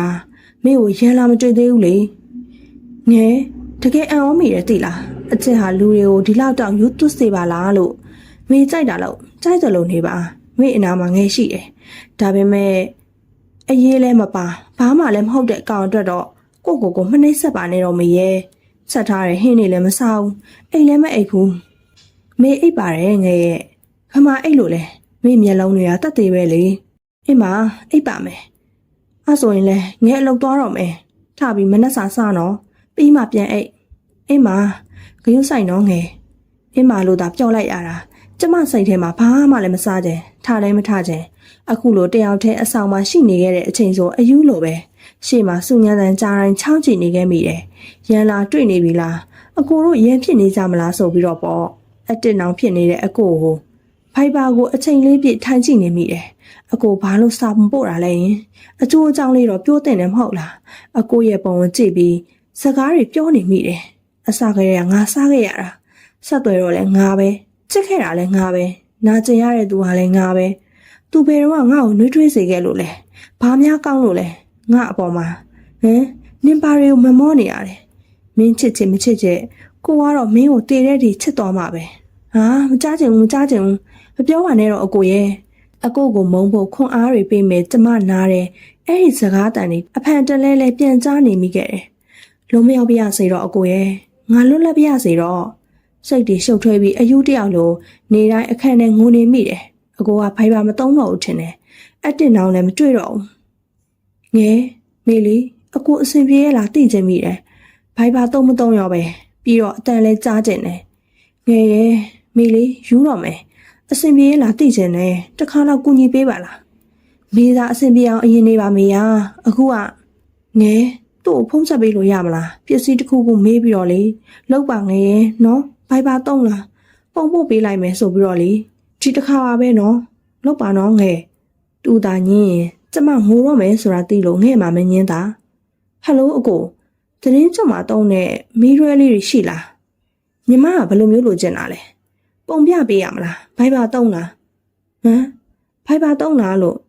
တုံးတယ်ပို့လိုက်လေငယ်ဖုံးချလိုက်ပြီရပြီလားဘိုင်ဘာတုံးတယ်တဲ့လေအဲ့ဆိုအတင်တောင်ဖျောက်ထားတာပေါ့လေမင်းကိုမမြင်စေချင်လို့ပေါ့ဟုတ်လားအတင်တောင်လေးတောင်ဖျောက်ထားရကြတာအကိုရဲ့ခုနကအတန်ဖန့်ထားတယ်မလားယင်မင်းကိုပို့ပေးဘာလို့မလို့လဲမေးနားထောင်ခြင်းနေလို့မေးရဲ့အဲ့ရတဲ့အကိုအတန်ကိုထက်တလဲလဲနားထောင်နေမိတယ်တခါတလေလဲအကိုဆိုင်ကိုခိုးကြည့်နေမိတယ်အကိုကကျမတို့အဆောင်ဘက်ကိုအမြဲကြောပေးလျက်အကိုကဘလို့လူမျိုးလဲသူကျမကိုချစ်တယ်ဆိုရင်ဖြတ်သွားတော့လဲတိတ်ခနဲ့ပါလားအချစ်ဟာဒီလိုလဲအပြက်လွယ်သေးလားတကားဖွင့်လိုက်ခြင်းအမှတ်မထင်အကိုနဲ့အကြည့်ချင်းဆောင်သွားခဲ့တယ်ကျမအသားရောင်လေးဝတ်ထားတဲ့နေ့တိုက်တိုက်ဆိုင်ဆိုင်ပါပဲအကိုလည်းအသားရောင်ဝတ်ထားတယ်ဒါပေမဲ့ပြတင်းတကားကိုစောင့်ပြီးပြန်ပိတ်ချလိုက်တယ်လူလဲသူ့ကငါဆက်ငေးနေငါနာကျင်ရလိမ့်မယ်အလကားငါ့ကိုကစားနေတဲ့လူဆိုပြီးတွေးပြီးတော့မပြတ်မသားစိတ်ကလေးနဲ့မန်တင်းပြသားလိုက်ရတယ်နေ့လေထမင်းစားချိန်တကားဖွင့်လိုက်မိပြန်တော့စိတ်မှန်တင်းထားပေမဲ့အခုမြင်ကွင်းရစိတ်ရောနှလုံးကိုပါအစိတ်စိတ်အမွားမှဖြစ်ခဲ့တယ်အကိုကျမအခန့်ကိုငေးမိုင်စွာကြည့်နေတယ်အကိုပြောစရာတွေရှိလိမ့်မယ်သူ့မျက်ဝန်းတွေသူ့မျက်ဝန်းညိုတွေမှာနာကျင်မှုအပြည့်နဲ့အိုးမကြားကြပါနဲ့တော့မမြင်ချင်ပါနဲ့တော့မေရဲ့တခဏလေးတောင်ကျမကိုမလွမ်းပါနဲ့အဲ့ဒီအမျိုးသမီးကိုလက်ကိုဆွဲပြီးကျမကိုသတိမရပါနဲ့အကိုကောင်းမယ်ထင်လို့အကိုကရက်ဆက်ခဲ့ပြီးပြီအကိုရွေးချယ်မှုပဲလေဖြစ်ခဲ့ကြတဲ့အတိတ်ကိုအတိတ်မှာပဲထားခဲ့လိုက်တော့နောင်တနဲ့မရှင်သန်ပါနဲ့တော့အကိုမှန်ပါတယ်အကိုရွေးချယ်မှုမှန်ကန်ပါတယ်အကိုဘလို့အရာတွေရင်ဆိုင်နေရတယ်လဲဆိုတာကျမမသိဘူးကျမဘလို့ရင်ဆိုင်နေရလဲကျမဘလောက်နာကျင်နေလဲဆိုတာလဲအကိုမသိဘူးရှိပါစေတော့နေပါစေတော့အကိုရဲ့အကိုရွေးတဲ့လမ်းမှာ၃ယောက်လုံးဟာအပြိုလဲပဲကျမရှုံးသူလားနိုင်သူလားမသိပေမဲ့အသေးချာဆုံးကတော့အပြိုလဲဆုံးခံရသူပါကျင့်တတ်ပါတယ်အကိုဆုံးဖြတ်ချက်အတိုင်းမို့ကျင့်တတ်လိုက်ပါမယ်ပျော်အောင်နေပါနာကျင်ရတာနဲ့လမ်းခွဲလိုက်ရတာနဲ့တန်အောင်ပျော်နေပေးပါကိုဘွားနဲ့ကိုမို့လွတ်လပ်စွာပြန်တမ်းပါတော့အကိုရဲ့အချိန်ဘယ်လောက်ကြာခဲ့ပြီလဲကျမမသိဘူးအဲ့ဒီမျက်ဝန်းညိုတွေကိုငေးပြီးစကားတွေပြောနေမိတယ်သူလည်းကျမကိုစကားတွေပြောနေလိမ့်မယ်ကျမကစအကြည့်ကိုလွှဲပြီးတကားကိုပြန်ဖိတ်လိုက်တယ်ကျမကိုမကြည့်ပါနဲ့တော့ထက်မချီပါနဲ့တော့တကားဝမှာတင်အားရပါရငိုချလိုက်မိတယ်အဲ့ဒီမျက်ရည်ကနောက်ဆုံးဖြစ်ပြရစီစပွဲပေါ်မှာတင်ထားတဲ့စာအုပ်ကလေးကိုတက်ထားတဲ့ထည့်ပိတ်ပစ်လိုက်တော့တယ်မပေးပြတော့တဲ့အဲ့ဒီပစ္စည်းလေးကိုပေါ့ငဲ့သဘောအတိုင်းငဲနဲ့အတူအဆောင်ပြောင်းနေခဲ့တယ်အဆောင်ပြောင်းတဲ့အပြင်ကျမအလုပ်ပါပြောင်းလိုက်ပြီးအချိန်ပိုင်းမလုပ်တော့ပဲအချိန်ပြည့်ကိုသာကျမလုပ်တော့တယ်ငယ်ကြီးမေးသွားပြီနော်မနှက်စာပြင်ခဲ့တယ်မေယူဆိုင်အောင်နော်ရေချိုးခန်းထဲကငဲပြန်ပြေးလိုက်တယ်ကျမငဲ့အရင်သွားရတယ်ညနေကျငဲ့အရင်ပြန်ရောက်ပြီးတော့မနှက်စာရောညစာရောကျမလုပ်ပေးပြတယ်ငယ်ကကျမလက်ရအောင်ကြိုက်တယ်လေတိတ်စားလို့ကောင်းတာပဲမေရဲ့မေအိမ်အောင်ကြရင်ယောက်ျားကခွာမအောင်မဟုတ်ဘူးဟင်းချက်ကောင်းလို့သူ့မိမလက်ရပဲစားကျင်နေမှလေဆိုတာတဟားဟားနဲ့ရဲနေတဲ့ငဲ့ရဲ့ပါးပေါ်ကပချိုင်လေးကထင်းလို့မေရဲ့ယောက်ျားမြူတော့ဦးဒီတိုင်းပဲနေမှာပောက်ကရယူရမှာအဲ့မှာအဲ့အရာတာကိုခံစားရမှာဟာငယ်ရလေညစ်ပတ်ပြီတကယ်ပြောတာဟင်းအရာတာကိုပြောတာပါထမင်းစားရင်အတူတူရေမိုးနေခဲ့ကြတယ်ငယ်မနေ့ပြန်မွေးနေ့မှာမေဖျားသွားခြင်းနဲ့သွားလီငယ်လည်းအလောက်ခွင့်ယူထားတယ်ဟာချက်လိုက်တာကွာစောစောအေအောင်မနေ့ကစောစောတော့မှာဆိုတော့အော်ဟုတ်ဘာလို့လို့နဲ့အသက်26နှစ်တောင်ရောက်ပြီနော်အင်းလေယောက်ျားယူရမယ့်အရွယ်ရောက်ပြီလေဟာအပြိုကြီးပဲလုံမှာပါဆိုတော်ပြီအိတ်တော်မယ်ကျမအိတ်သွားပေမဲ့ငယ်ကအလောက်ရှုံနေသေးတယ်မေလားမေဟုတ်လားယင် အမျိုးသားတဦးရဲ့အတန်ကြောင့်ကျမလှည့်ကြည့်လိုက်မိတယ်ဟင်အကိုမျက်ဝန်းနေထဲမှာဝမ်းနည်းမှုတွေအကိုကျမကိုတိုင်းဖက်လိုက်တယ်အကိုစီကနှွေးထွေးမှုကျမမရခဲ့တဲ့အကိုရင်မှာနှွေးထွေးမှုပဲအဲ့ဒီနှွေးထွေးမှုကိုကျမခံစားလိုက်ရတယ်ကျမလန့်လို့သွားတယ် Happy birthday ပါငယ်ရဲ့မေငယ်ကအစုံမပြတ်အကိုစီကနှွေးထွေးမှုဟာအိမ်မက်သာဖြစ်ခဲ့တယ်ညာကြီးမို့ချုံငယ်ရဲ့သူများတွေနှိုးကုန်ပါအောင်မယ်နိုးပေါ့မွေးနေ့မလို့ပဲဟာကဲမိမို့ကိတ်ကလေးနည်းနည်းစားပြီးတိမ့်လိုက်ပါတော့ငယ်ညဘက်ကြီးအများစားရင်မကောင်းဘူးအင်းမငယ်လည်းပြောမလို့မနေ့မှကော်ဖီနဲ့တောက်ကြမယ်ငယ်လည်းတိမ့်ဆဲပြီးအိပ်ရဝင်အိပ်ပြောသွားတဲ့အထိကျမလည်းအိပ်မပြောခဲ့ဘူးအကိုကျမကိုသတိရနေတာလားအစင်ရောပြေးရဲ့လားနေမကောင်းရဲ့လားမသိအိုးမတွေးတော့ပါဘူးလေသူ့အကြောင်းတရားနဲ့သူ့ပါပဲအိပ်မရရနဲ့ post တင်ထားတဲ့ကန်၅ပါးအကြောင်းဖတ်လိုက်ရတယ်ပို့အောင်မှာ comment များစွာတဲ့က comment တစ်ခုဟာနေ့ရက်ပေါင်းများစွာကျမပြန်မေးခဲ့ဘူးတဲ့မေးခွန်းတစ်ခုပဲအဲ့ဒီမေးခွန်းကမိမပြောတအူးကအိမ်အောင်ရှိအမျိုးသားတယောက်နဲ့ကျွန်းလွန်ခဲ့မိရောကာမေသူ့မိစ္ဆာစာရကန်ထိုက်ပါသလားဖေဟာအပြူကတော့ကာမေသူ့မမြောက်ပါဘူးဘာလို့လဲဆိုတော့ကာမပိုင်မရှိသေးလို့မိမိကာမမိမိပိုင်တော့ကြောင့်ဖြစ်တယ်အကယ်လို့ထို့အမျိုးသမီးကစေတနာဆိုးနဲ့ထိုလင်မယားနှစ်ယောက်ကိုကွဲပြားလို့စိမ့်နဲ့ဝင်ရှုပ်ခဲ့ရင်တော့ကဲမမြောက်ပေမဲ့စေတနာဆိုးကြောင့်အပင်ငယ်ကိုလားနိုင်ပါတယ်အဖေဟာတိတ်ကောင်းလုံးလာတယ်ကျမစိတ်ထဲမှာမတင်မကျဖြစ်နေတဲ့ကန်တဘာအကြောင်းတတိစစသိလိုက်ရတယ်မနက်တနာရီ42မိနစ်မှာမိခနဲ့အိပ်ပျော်သွားချိန်မစိတ်တစားဝင်လာတယ်ဟင်မိဖုံလားအိတ်ချင်မိုးလို့နဲ့ငဲ့အတန်လေးကတိတ်ချစ်စရာကောင်းလာတယ်အင်းငဲ့ပဲမလေးငယ်ကဖုံးကိုစပွဲပေါ်မှာလိုက်ဆန်းပြီးခဏငြိမ်သွားတယ်ပေးလေးငယ်မိဖုံဟုတ်လား Happy birthday တဲ့ဟင်ဒီအချိန်ကြီးဘယ်သူတော့ကျမလှမ်းယူလိုက်တယ်အရင်လိုအဆက်အသွယ်မရှိမခေါ်မပြောဖြစ်တော့ပေမဲ့တိမ်ထားစေဖြစ်တဲ့နံပါတ်လေးစီကမြင်လိုက်ရတယ် Happy birthday ပျော်ရွှင်ပါစေကလေးရဲ့လက်ဆောင်ကတော့သတိရခြင်းတွေပါပဲရင်ထဲစုခနဲ့ဖြစ်သွားလို့လက်နဲ့ဖိထားလိုက်ပြီးထိုင်လိုက်ကအသက်ရှူရက်မသွားအောင်လေကိုရှူသွင်းရှူထုံလို့ရင်ခပ်ပြင်းပြင်းလှုပ်နေခဲ့တယ်ဘာလို့လဲဘာကြောင့်ငါ့ကိုနှိမ့်ဆက်နေရတာလဲအကိုရဲ့မငုံနဲ့တော့နော်မေမငိုလိုက်နဲ့မွေးနေကြီးမှမလို့လေအဆက်မပြတ်မျက်ရည်တွေကျလျက်ငဲတိလားအကိုကမေကိုတေးစေခြင်းနဲ့တဦးစီတော့သူပဲအစုံမှာသူ့မေကိုတတ်လိုက်မယ်သူ့စိတ်နဲ့မေတေးရလိမ့်မယ်ငဲတွေးနေတာဒီအချိန်တွေဒီလောက်ကြာခဲ့ပြီသူဘာလို့ဒါကိုပို့လာရတယ်လဲဘာကြောင့်လဲဘာသဘောလဲချစ်နေသေးတာလို့တော့မပြောလိုက်နဲ့မေကျမစကားမဆုံးခင်မှာငယ်ဖြတ်ပြောလိုက်ပြီးသူချစ်နေတဲ့အစကလေးကတော်ပါတော့အဲ့ဒီအကြောင်းတွေမပြောချင်တော့ပါဘူးငယ်ရဲ့ထားလိုက်ပါတော့မေအိတ်တော်မယ်ငယ်ရဲ့လှဲလိုက်ပြင်မဲ့ငဲအိတ်သွားတဲ့အထိကျမမအိတ်ပြောသေးအကိုအကြောင်းတွေဆက်တွေးနေမိတယ်အကိုအစင်မပြေးရဲ့လားကုန်းနေစားနေသေးလားနေပူရင်မိုးရွာရင်အဆောင်ပါရဲ့လားဆက်ပြီးကိုအရင်လိုအလော်ကြီးနေနေသေးလားထမင်းအချိန်မှန်မှစားရဲ့လားတွေးနေရင်နဲ့မိုးလင်းကနေမှမှိတ်ခနဲ့အိတ်ပြောသွားတယ်ငယ်ကကျမအရင်နိုးနေပြီမနက်စာပြင်ထားတယ်မေစားကြမယ်လားဟုတ်ရေချိုမနက်စာစားပြီးကားကိတ်မှာငယ်နဲ့အတူကားဆောင်နေချိန်ကျမကိုသာစူးစူးဆိုင်ဆိုင်ကြည့်နေတဲ့ကားလမ်းကိုဖျက်လျှောက်လာတဲ့အကိုကိုတွေးလိုက်ရတယ်ကားတွေရှုပ်နေလိုက်တာတိုက်ကုန်ပြီးတော့မှာပဲအကိုရဲ့ဆိုပြီးနှုတ်ကနေပြီးတော့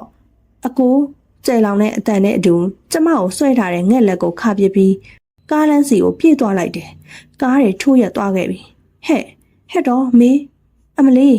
ငှက်စီကအော်ခေါ်တဲ့တွေကြားနေရတယ်ပြီးတော့ကားသမားတွေရဲ့အော်တန်ဆဲတဲ့မေဘာဖြစ်သွားလေလဲမေအကိုကိုမေတွေးလိုက်တယ်ငယ်ကားလမ်းအလဲကြီးမှာဘသူရှိမှလဲမေရဲ့စိတ်ထင်နေတာပါလာပါမေရဲ့ဘသူမှမရှိပါဘူးဘာဖြစ်သွားသေးလဲတူမဘာမှမဖြစ်ပါဘူးရတယ်ဦးလေးရတယ်နည်းနည်းလန့်သွားတာငယ်ပြန်ဖြေလိုက်ပြီးကားလမ်းမအပေါ်မှာကျမငိုးတန်းနေစုညံခဲ့တယ်ဖះရောက်တော့ငယ်ကပရင်ကြီးစက်တုံညွတ်နေတယ်ငယ်အတန်ကိုကြားနေရပေမဲ့မျက်လုံးနဲ့အခုပုံရိပ်တွေမြင်နေခဲ့တယ်ငယ်မှာကျမတို့တခုခုပြောစရာရှိနေပုံရတယ်တိတ်မကြောက်မေငယ်ပြောစရာရှိတယ်အင်းပြောလေငယ်နောက်လာကြရင်နေဘက်ကိုတာဝန်ကြတယ်တစ်နှစ်လောက်ကြာမယ်ပြောတာပဲကြိုးသိထားတာပါအဲ့ကိုမတော်ရဖို့လူအလဲတွေရောနှစ်ချင်းတာရောအကုန်စူးစမ်းပြီမရဘူးအော်ငယ်လဲကျမကိုထားခဲ့အောင်မယ်တဲ့ကျမအကိုအတွက်အလိုလဲတင်မတက်ဖြစ်နေတဲ့အချိန်မှာငယ်ရှိလို့ကျမဖြေတာခဲ့ရတာမေငယ်ပြောတာကြားရဲ့လားကြားပါတယ်ဒီပုံစံနဲ့စိတ်တော့မချပါဘူးမေရဲ့အစင်မပြေရင်တော့ငယ်ကအလုပ်ထွက်ပြလိုက်မှာမလုပ်ပါနဲ့ငယ်ရဲ့တစ်နှစ်ဆိုတာခဏလေးပါနေတိုင်းဖုံးဆက်ကြမယ်လေကြားတဲ့ပိတ်ရက်များရဲ့လဲလာခဲ့မယ်နော် ငဲ့အတန်တုံရင်နေတယ်ဒီလိုပဲကျမအတန်မှလည်းငိုတန်နေပါနေခဲ့တယ်အင်းမအဲ့ဒီနေရာကကိတ်မှာငဲ့ကိုလိုက်ပို့ရင်ငဲ့ရောကျမကိုငိုခဲ့ရသေးတယ်ငဲ့ရမှားခဲ့တယ်ငဲ့ကိုလွမ်းလို့ပဲငိုတော့ဟိုကောင်ကိုလွမ်းလို့မငိုနဲ့သတိလေးပါလေးအမြဲတမ်းကျမကြီးကိုလည်းဂယုစိုက်ဟုတ်လားဟုတ်ကဲ့ပါငယ်ကားပေါ်တက်သွားပြီတစ်ချက်တော့လှည့်မကြည့်ကျမသိနေတယ်ငယ်ငိုနေမယ်ဆိုတာအဲ့ဒီနေနှွေရလဲကျမရင်ကိုပူနေစေခဲ့တယ်ငယ်မရှိတဲ့နောက်ပိုင်းအမေအိမ်သာပြန်နေဖြစ်ခဲ့တယ်ငယ်နဲ့နေတိုင်းစကားတွေပြောပြီးအကိုကိုလည်းနေတိုင်းလွမ်းနေမိတယ်လာအနေငယ်ကြတော့ငယ်အိမ်အောင်ပြုတ်တော့မယ်လို့သတင်းကြားတယ်ငယ်တောင်းပန်ပါတယ်မေရပါတယ်ငယ်ရဲ့မေအဆင်ပြေပါတယ်အဲ့မှာပဲနေတော့မှလာရင်အင်းမမင်္ဂလာဆောင်ကြမေးလာခဲ့မယ်နော်မေငဲ့ကိုခရီးပြတ်သူလို့ထင်နေပြီလားယင်မထင်ပါဘူးငယ်ရဲ့ငယ်ပြောဘူးလေငယ်နဲ့မေကအတူတူပဲဆိုငယ်ပြောရင်မေပြောပါတယ်မေလဲယူမှာပဲလေစနောက်ကပြောလိုက်မှသူ့ရဲ့သွားတော့တယ်တောင်ကြီးကိုငယ်မင်္ဂလာပွဲကြောင်သွားရင်အလဲပတ်တလားလောက်ကြာခဲ့တယ်မေငယ်မေးစရာရှိတယ်မေးလေမေသူ့ကိုမေ့ပြီလားဟင်းအင်းလို့ဖြေလိုက်ရင်ငဲ့အပြုံးနေတင်ကြပေါက်ပျောက်သွားလိုက်မယ်မိပြီပေါ့ငယ်ရဲ့ဘလောက်ကြာနေပြီလဲ2 နှစ်လောက်တောင်းရှိနေပြီမသိမချပြောင်းလိုက်ပေမဲ့အကိုနဲ့ကျမအဆက်အသွယ်မရှိတာရက်ပေါင်း649ရက်ရှိခဲ့ပြီမေလည်းငဲ့လိုပဲယူမှာတစ်နှစ်ပဲဆောင်သိလားတဟန်းဟန်းနဲ့ရင်မိတော့တယ်အားရပါရအတူတူရင်မောလိုက်ကြတယ်ငဲ့အမျိုးသားငဲ့ထက်အရက်ပုံရှိပြီးငဲ့နဲ့လည်းလိုက်ဖက်တယ်တောင်ကြီးကအပြန်ကားပေါ်မှာတွေးနေမိသေးငဲ့ပါကျမဘဝရဲ့ထွက်သွားတာတေးကြပြီဘဝဟာ6တွေ့လွန်းလာတယ်အလုတ်သွားအလုတ်ပြန်ငဲ့ကိုမတွေးရတော့ဘူးငဲ့အတန်လေးတွေမကြားရတော့ဘူးအကိုကိုလွမ်းလို့ငိုတဲ့ညတွေမှာနှစ်သိမ့်ပေးတတ်တဲ့ငဲ့ရဲ့အတန်လေးတွေကြားမိပြန်ရင်နှစ်ယောက်လုံးကိုတစ်ချိန်တည်းမှာသတိရပြီးငိုခဲ့ရတယ်ကျမဟာငိုဖို့ပဲသိရဲ့မိမမဟုတ်လားကျမတို့ဘသူတွေဟာဘလို့ပဲအချိန်မှာခွဲခွာသွားကြမှာလဲဘာမှရေရမသိတဲ့လောကကြီးထဲမှာနေရတာတခုကကျမအကိုကိုချစ်နေရတယ်မေးဖို့စူးစမ်းရင်မေ့မရတဲ့နေဆွဲတွေကိုကျမလက်ခံလိုက်တယ်လွမ်းတယ်တတိရတယ်နှလုံးသားရဲ့စိတ်အလိုအတိုင်းအဲ့ဒီအမျိုးသားကိုကျမသေတဲ့အတိုင်းချစ်သွားမယ်မေးလို့ရခဲ့ရင်လည်းမေ့ပြစ်လိုက်မယ်အိုးကျမကိုညာနေမိတာပဲဘဝမှာမေ့သွားတယ်ဆိုတာရှိလို့လားမိမိပြက်ပြောက်လေးပဲနေကြတာပါတိုက်ဆိုင်မှုလေးတွေရှိလာတဲ့အခါသတိရကြတာပဲသတိရခြင်းနေဆိုတာအကိုအတန်အကိုအပြောင်းအကိုမျက်ဝန်းညိုတွေမှတင်ပြီးဆုံးသွားခဲ့တာပျက်စီးပါစေပိုင်ဆိုင်ပါစေဆိုတဲ့တတ်မှတ်မှုဆိုတာဘာမှမရှိခဲ့ဘူးဒါပေမဲ့အကိုကိုချစ်မိလို့ငရဲကြမယ်ဆိုရင်တော့အဲ့ဒီငရဲကဘလောက်ပူနိုင်မှာလဲအကိုအဆင်ပြေပါမလားလို့တွေးပူနေတဲ့ကျမရင်ရောမှီပါမလားကျမအသက်30ကျော်မှာအိမ်ကပေးစားတဲ့သူနဲ့လက်ထပ်ခဲ့တယ်စောမင်းနဲ့ကျမထက်အသက်2 နှစ်ငယ်တယ်သူကအရက်ပိုရှိပြီးအသားညိုတယ်တီတီကြီးကြီးနဲ့နေပေမဲ့ကျမနဲ့ကခလေးတစ်ယောက်သားကျမကိုလည်းဂယုစိုက်ရှာတယ်သူကမန္တလေးသားဆိုတော့မန္တလေးမှာပဲအခြေချရတယ်လေမနေ့8 နာရီဆိုသူရုံးသွားပြီရုံးမသွားခင်မနေ့စာကိုကျမပြင်ပေးရတယ်အိမ်မှုကိစ္စတွေနဲ့ပဲလုံးဝကအိမ်ထဲမှာပဲနေပြစ်ခဲ့တယ်သူအားရင်တော့မန္တလေးမြို့ရဲ့အတူတူရှောက်လဲကြတယ်ပြီးတော့စောကညနေ9 နာရီမထိုးခင်အိမ်ပြန်ရောက်လေးရှိတယ်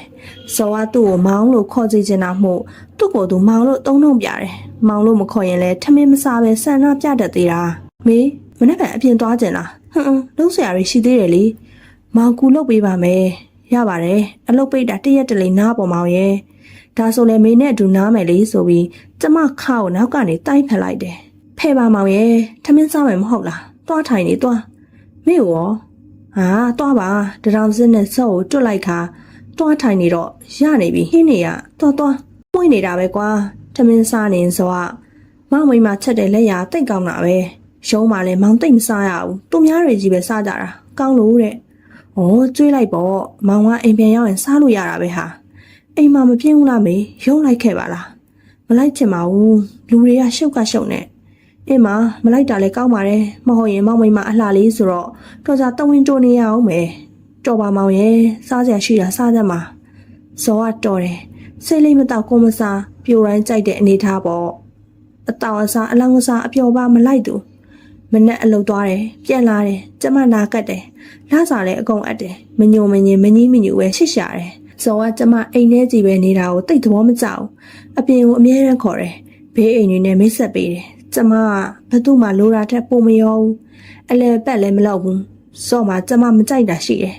ကျမအနာအရန်ကတ်တာပဲဒါဟာကျမဇော်ကိုမချစ်လို့သာဖြစ်ကောင်းဖြစ်နိုင်တယ်တနေ့ဇော်ပိတ်ရမှာ မေမောင်တို့ရုပ်ရှင်သွားကြည့်ရအောင်လေမောင်သွားကျင်သွားပေါ့မေရအောင်မေကအလုပ်ရှိတယ်ဒါပဲပြောမှာမဟုတ်လားစောကကျမစကားကိုဖျက်ပြောလိုက်ပြီးအင်းမောတကယ်လည်းအလုပ်ရှိတာ哦ထားခဲ့ပါကွာလိုက်ခဲ့နော်အင်းမနိုးနေပြီမဟုတ်လားထားတော့အဲ့ရသိမ့်မလို့မလက်စာလှုပ်ထားတယ်သွားထားတော့အစားကတော့ထားတော့မလို့ပဲအခုမေကိုတွေ့ပြီးပြန်အိတ်ချင်သွားပြီဟင်ရုပ်ရှင်အောင်သွားမလို့ဆိုအင်းလေနောက်ကျနေလိမ့်မှာပေါ့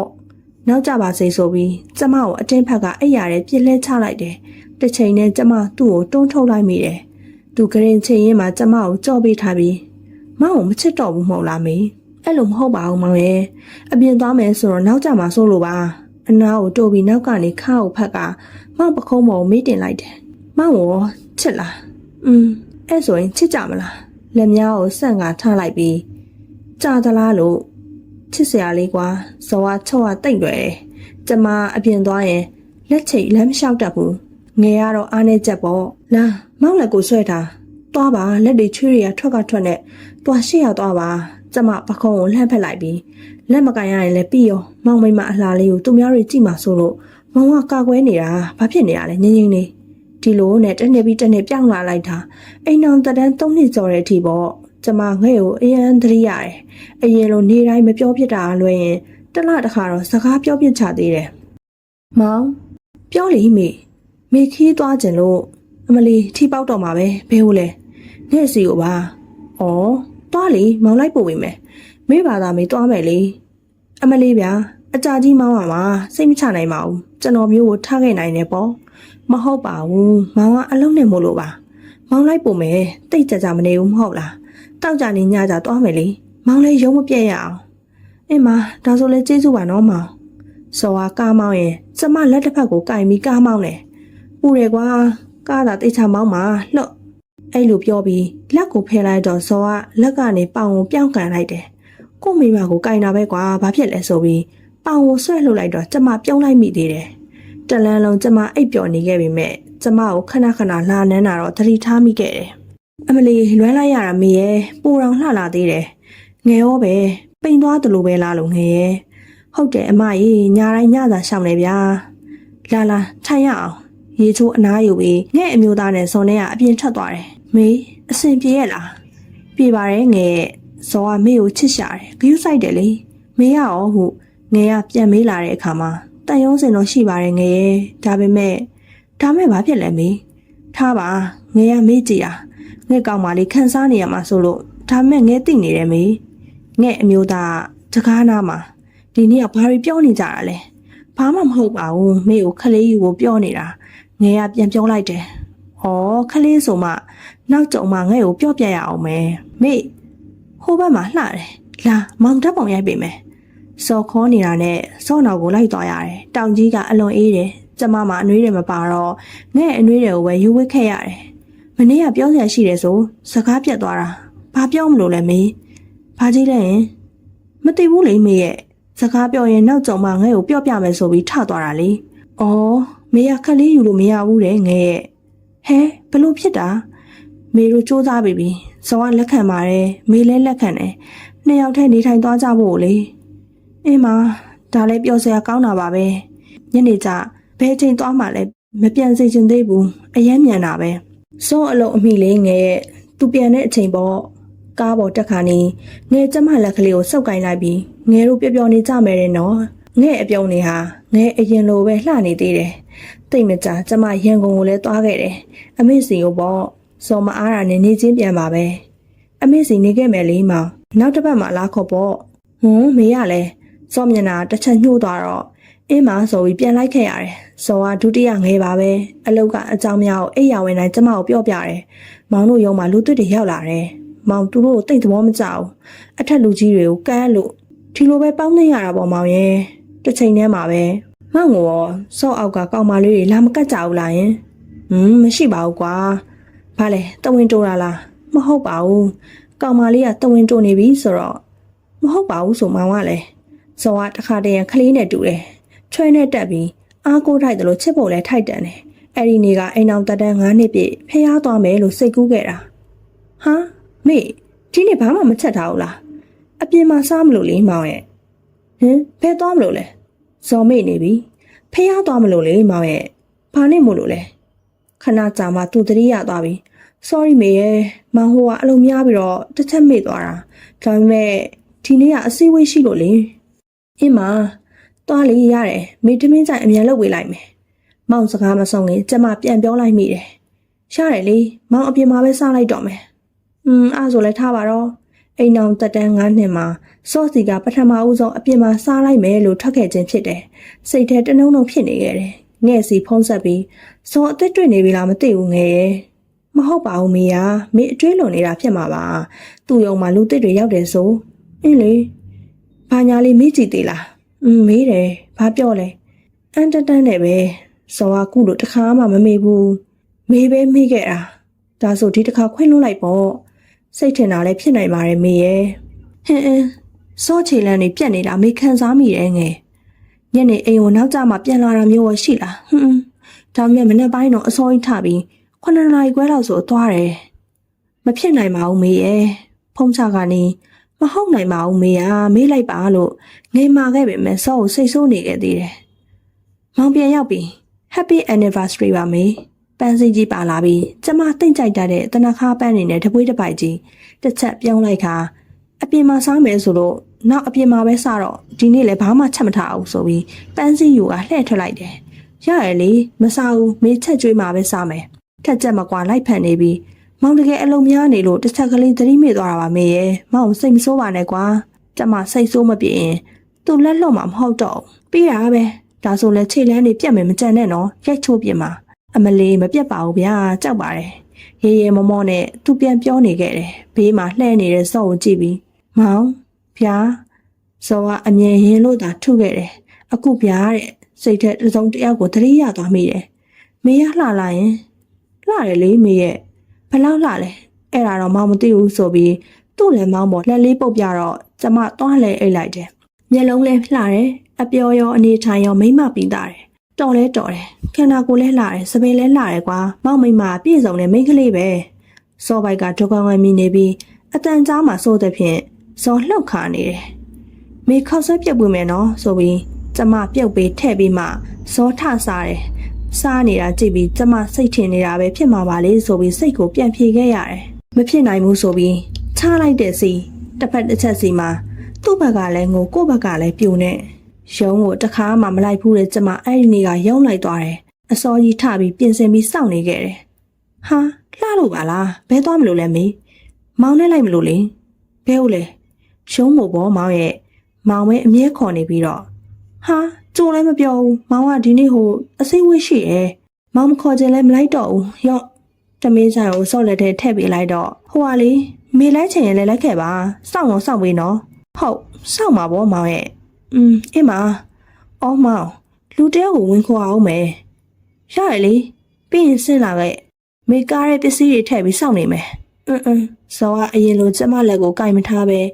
လက်တန်းပေါ်လက်တင်ပြီးလက်တွေကိုသာအငြိမ်မနေတစ်ခုခုကိုစိတ်နှစ်ပြီးတော့တွေးနေသလိုငြိမ်နေပြီးတော့လမ်းတွေကိုကွဲ့ပတ်မောင်းက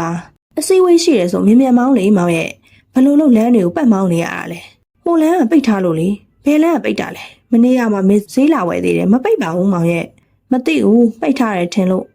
ငားတဲ့တိုက်ခန်းရှိမှာစော်ကားရက်လိုက်ပြီးဖုံးခေါ်နေတယ်နွဲအကိုရောက်ပြီအကိုတဲ့ခဏကြာတော့ခက်ငယ်ငယ်ကောင်မလေးတယောက်ဆဲလာတယ်20ကျော်ဝင်းကျင်ပဲရှိအောင်မယ်သူ့နောက်ခန်းမှာထိုင်ပြီးတော့မင်းနဲ့အနှဲငယ်လောက်ထိကျမတို့3ယောက်ဘာစကားမှမပြောနှုတ်လဲမဆက်တကယ်ဆိုရင်စောကမိတ်ဆက်ပေးရမယ်မဟုတ်လားကျမစိတ်ထဲတွေးနေမိတယ်သူကမှန်ထဲကနေကျမကိုခဏခဏချောင်းချောင်းကြည့်နေတဲ့သူ့နှုတ်ကအကိုအမျိုးသမီးလားဟုတ်တယ်မြို့နှင်းမေးတဲ့ຫນွယ်မေးသူကရင်းခန့်ຫນွယ်တဲ့ဟုတ်ကဲ့ပါရုံးမှာတော့ຫນွယ်လို့ခေါ်ကြတယ်အမကတိတ်လာတာပဲနော်နှုတ်ပြိုနေရောပဲဆန်လဲကောင်းအရွယ်လဲကောင်းသူက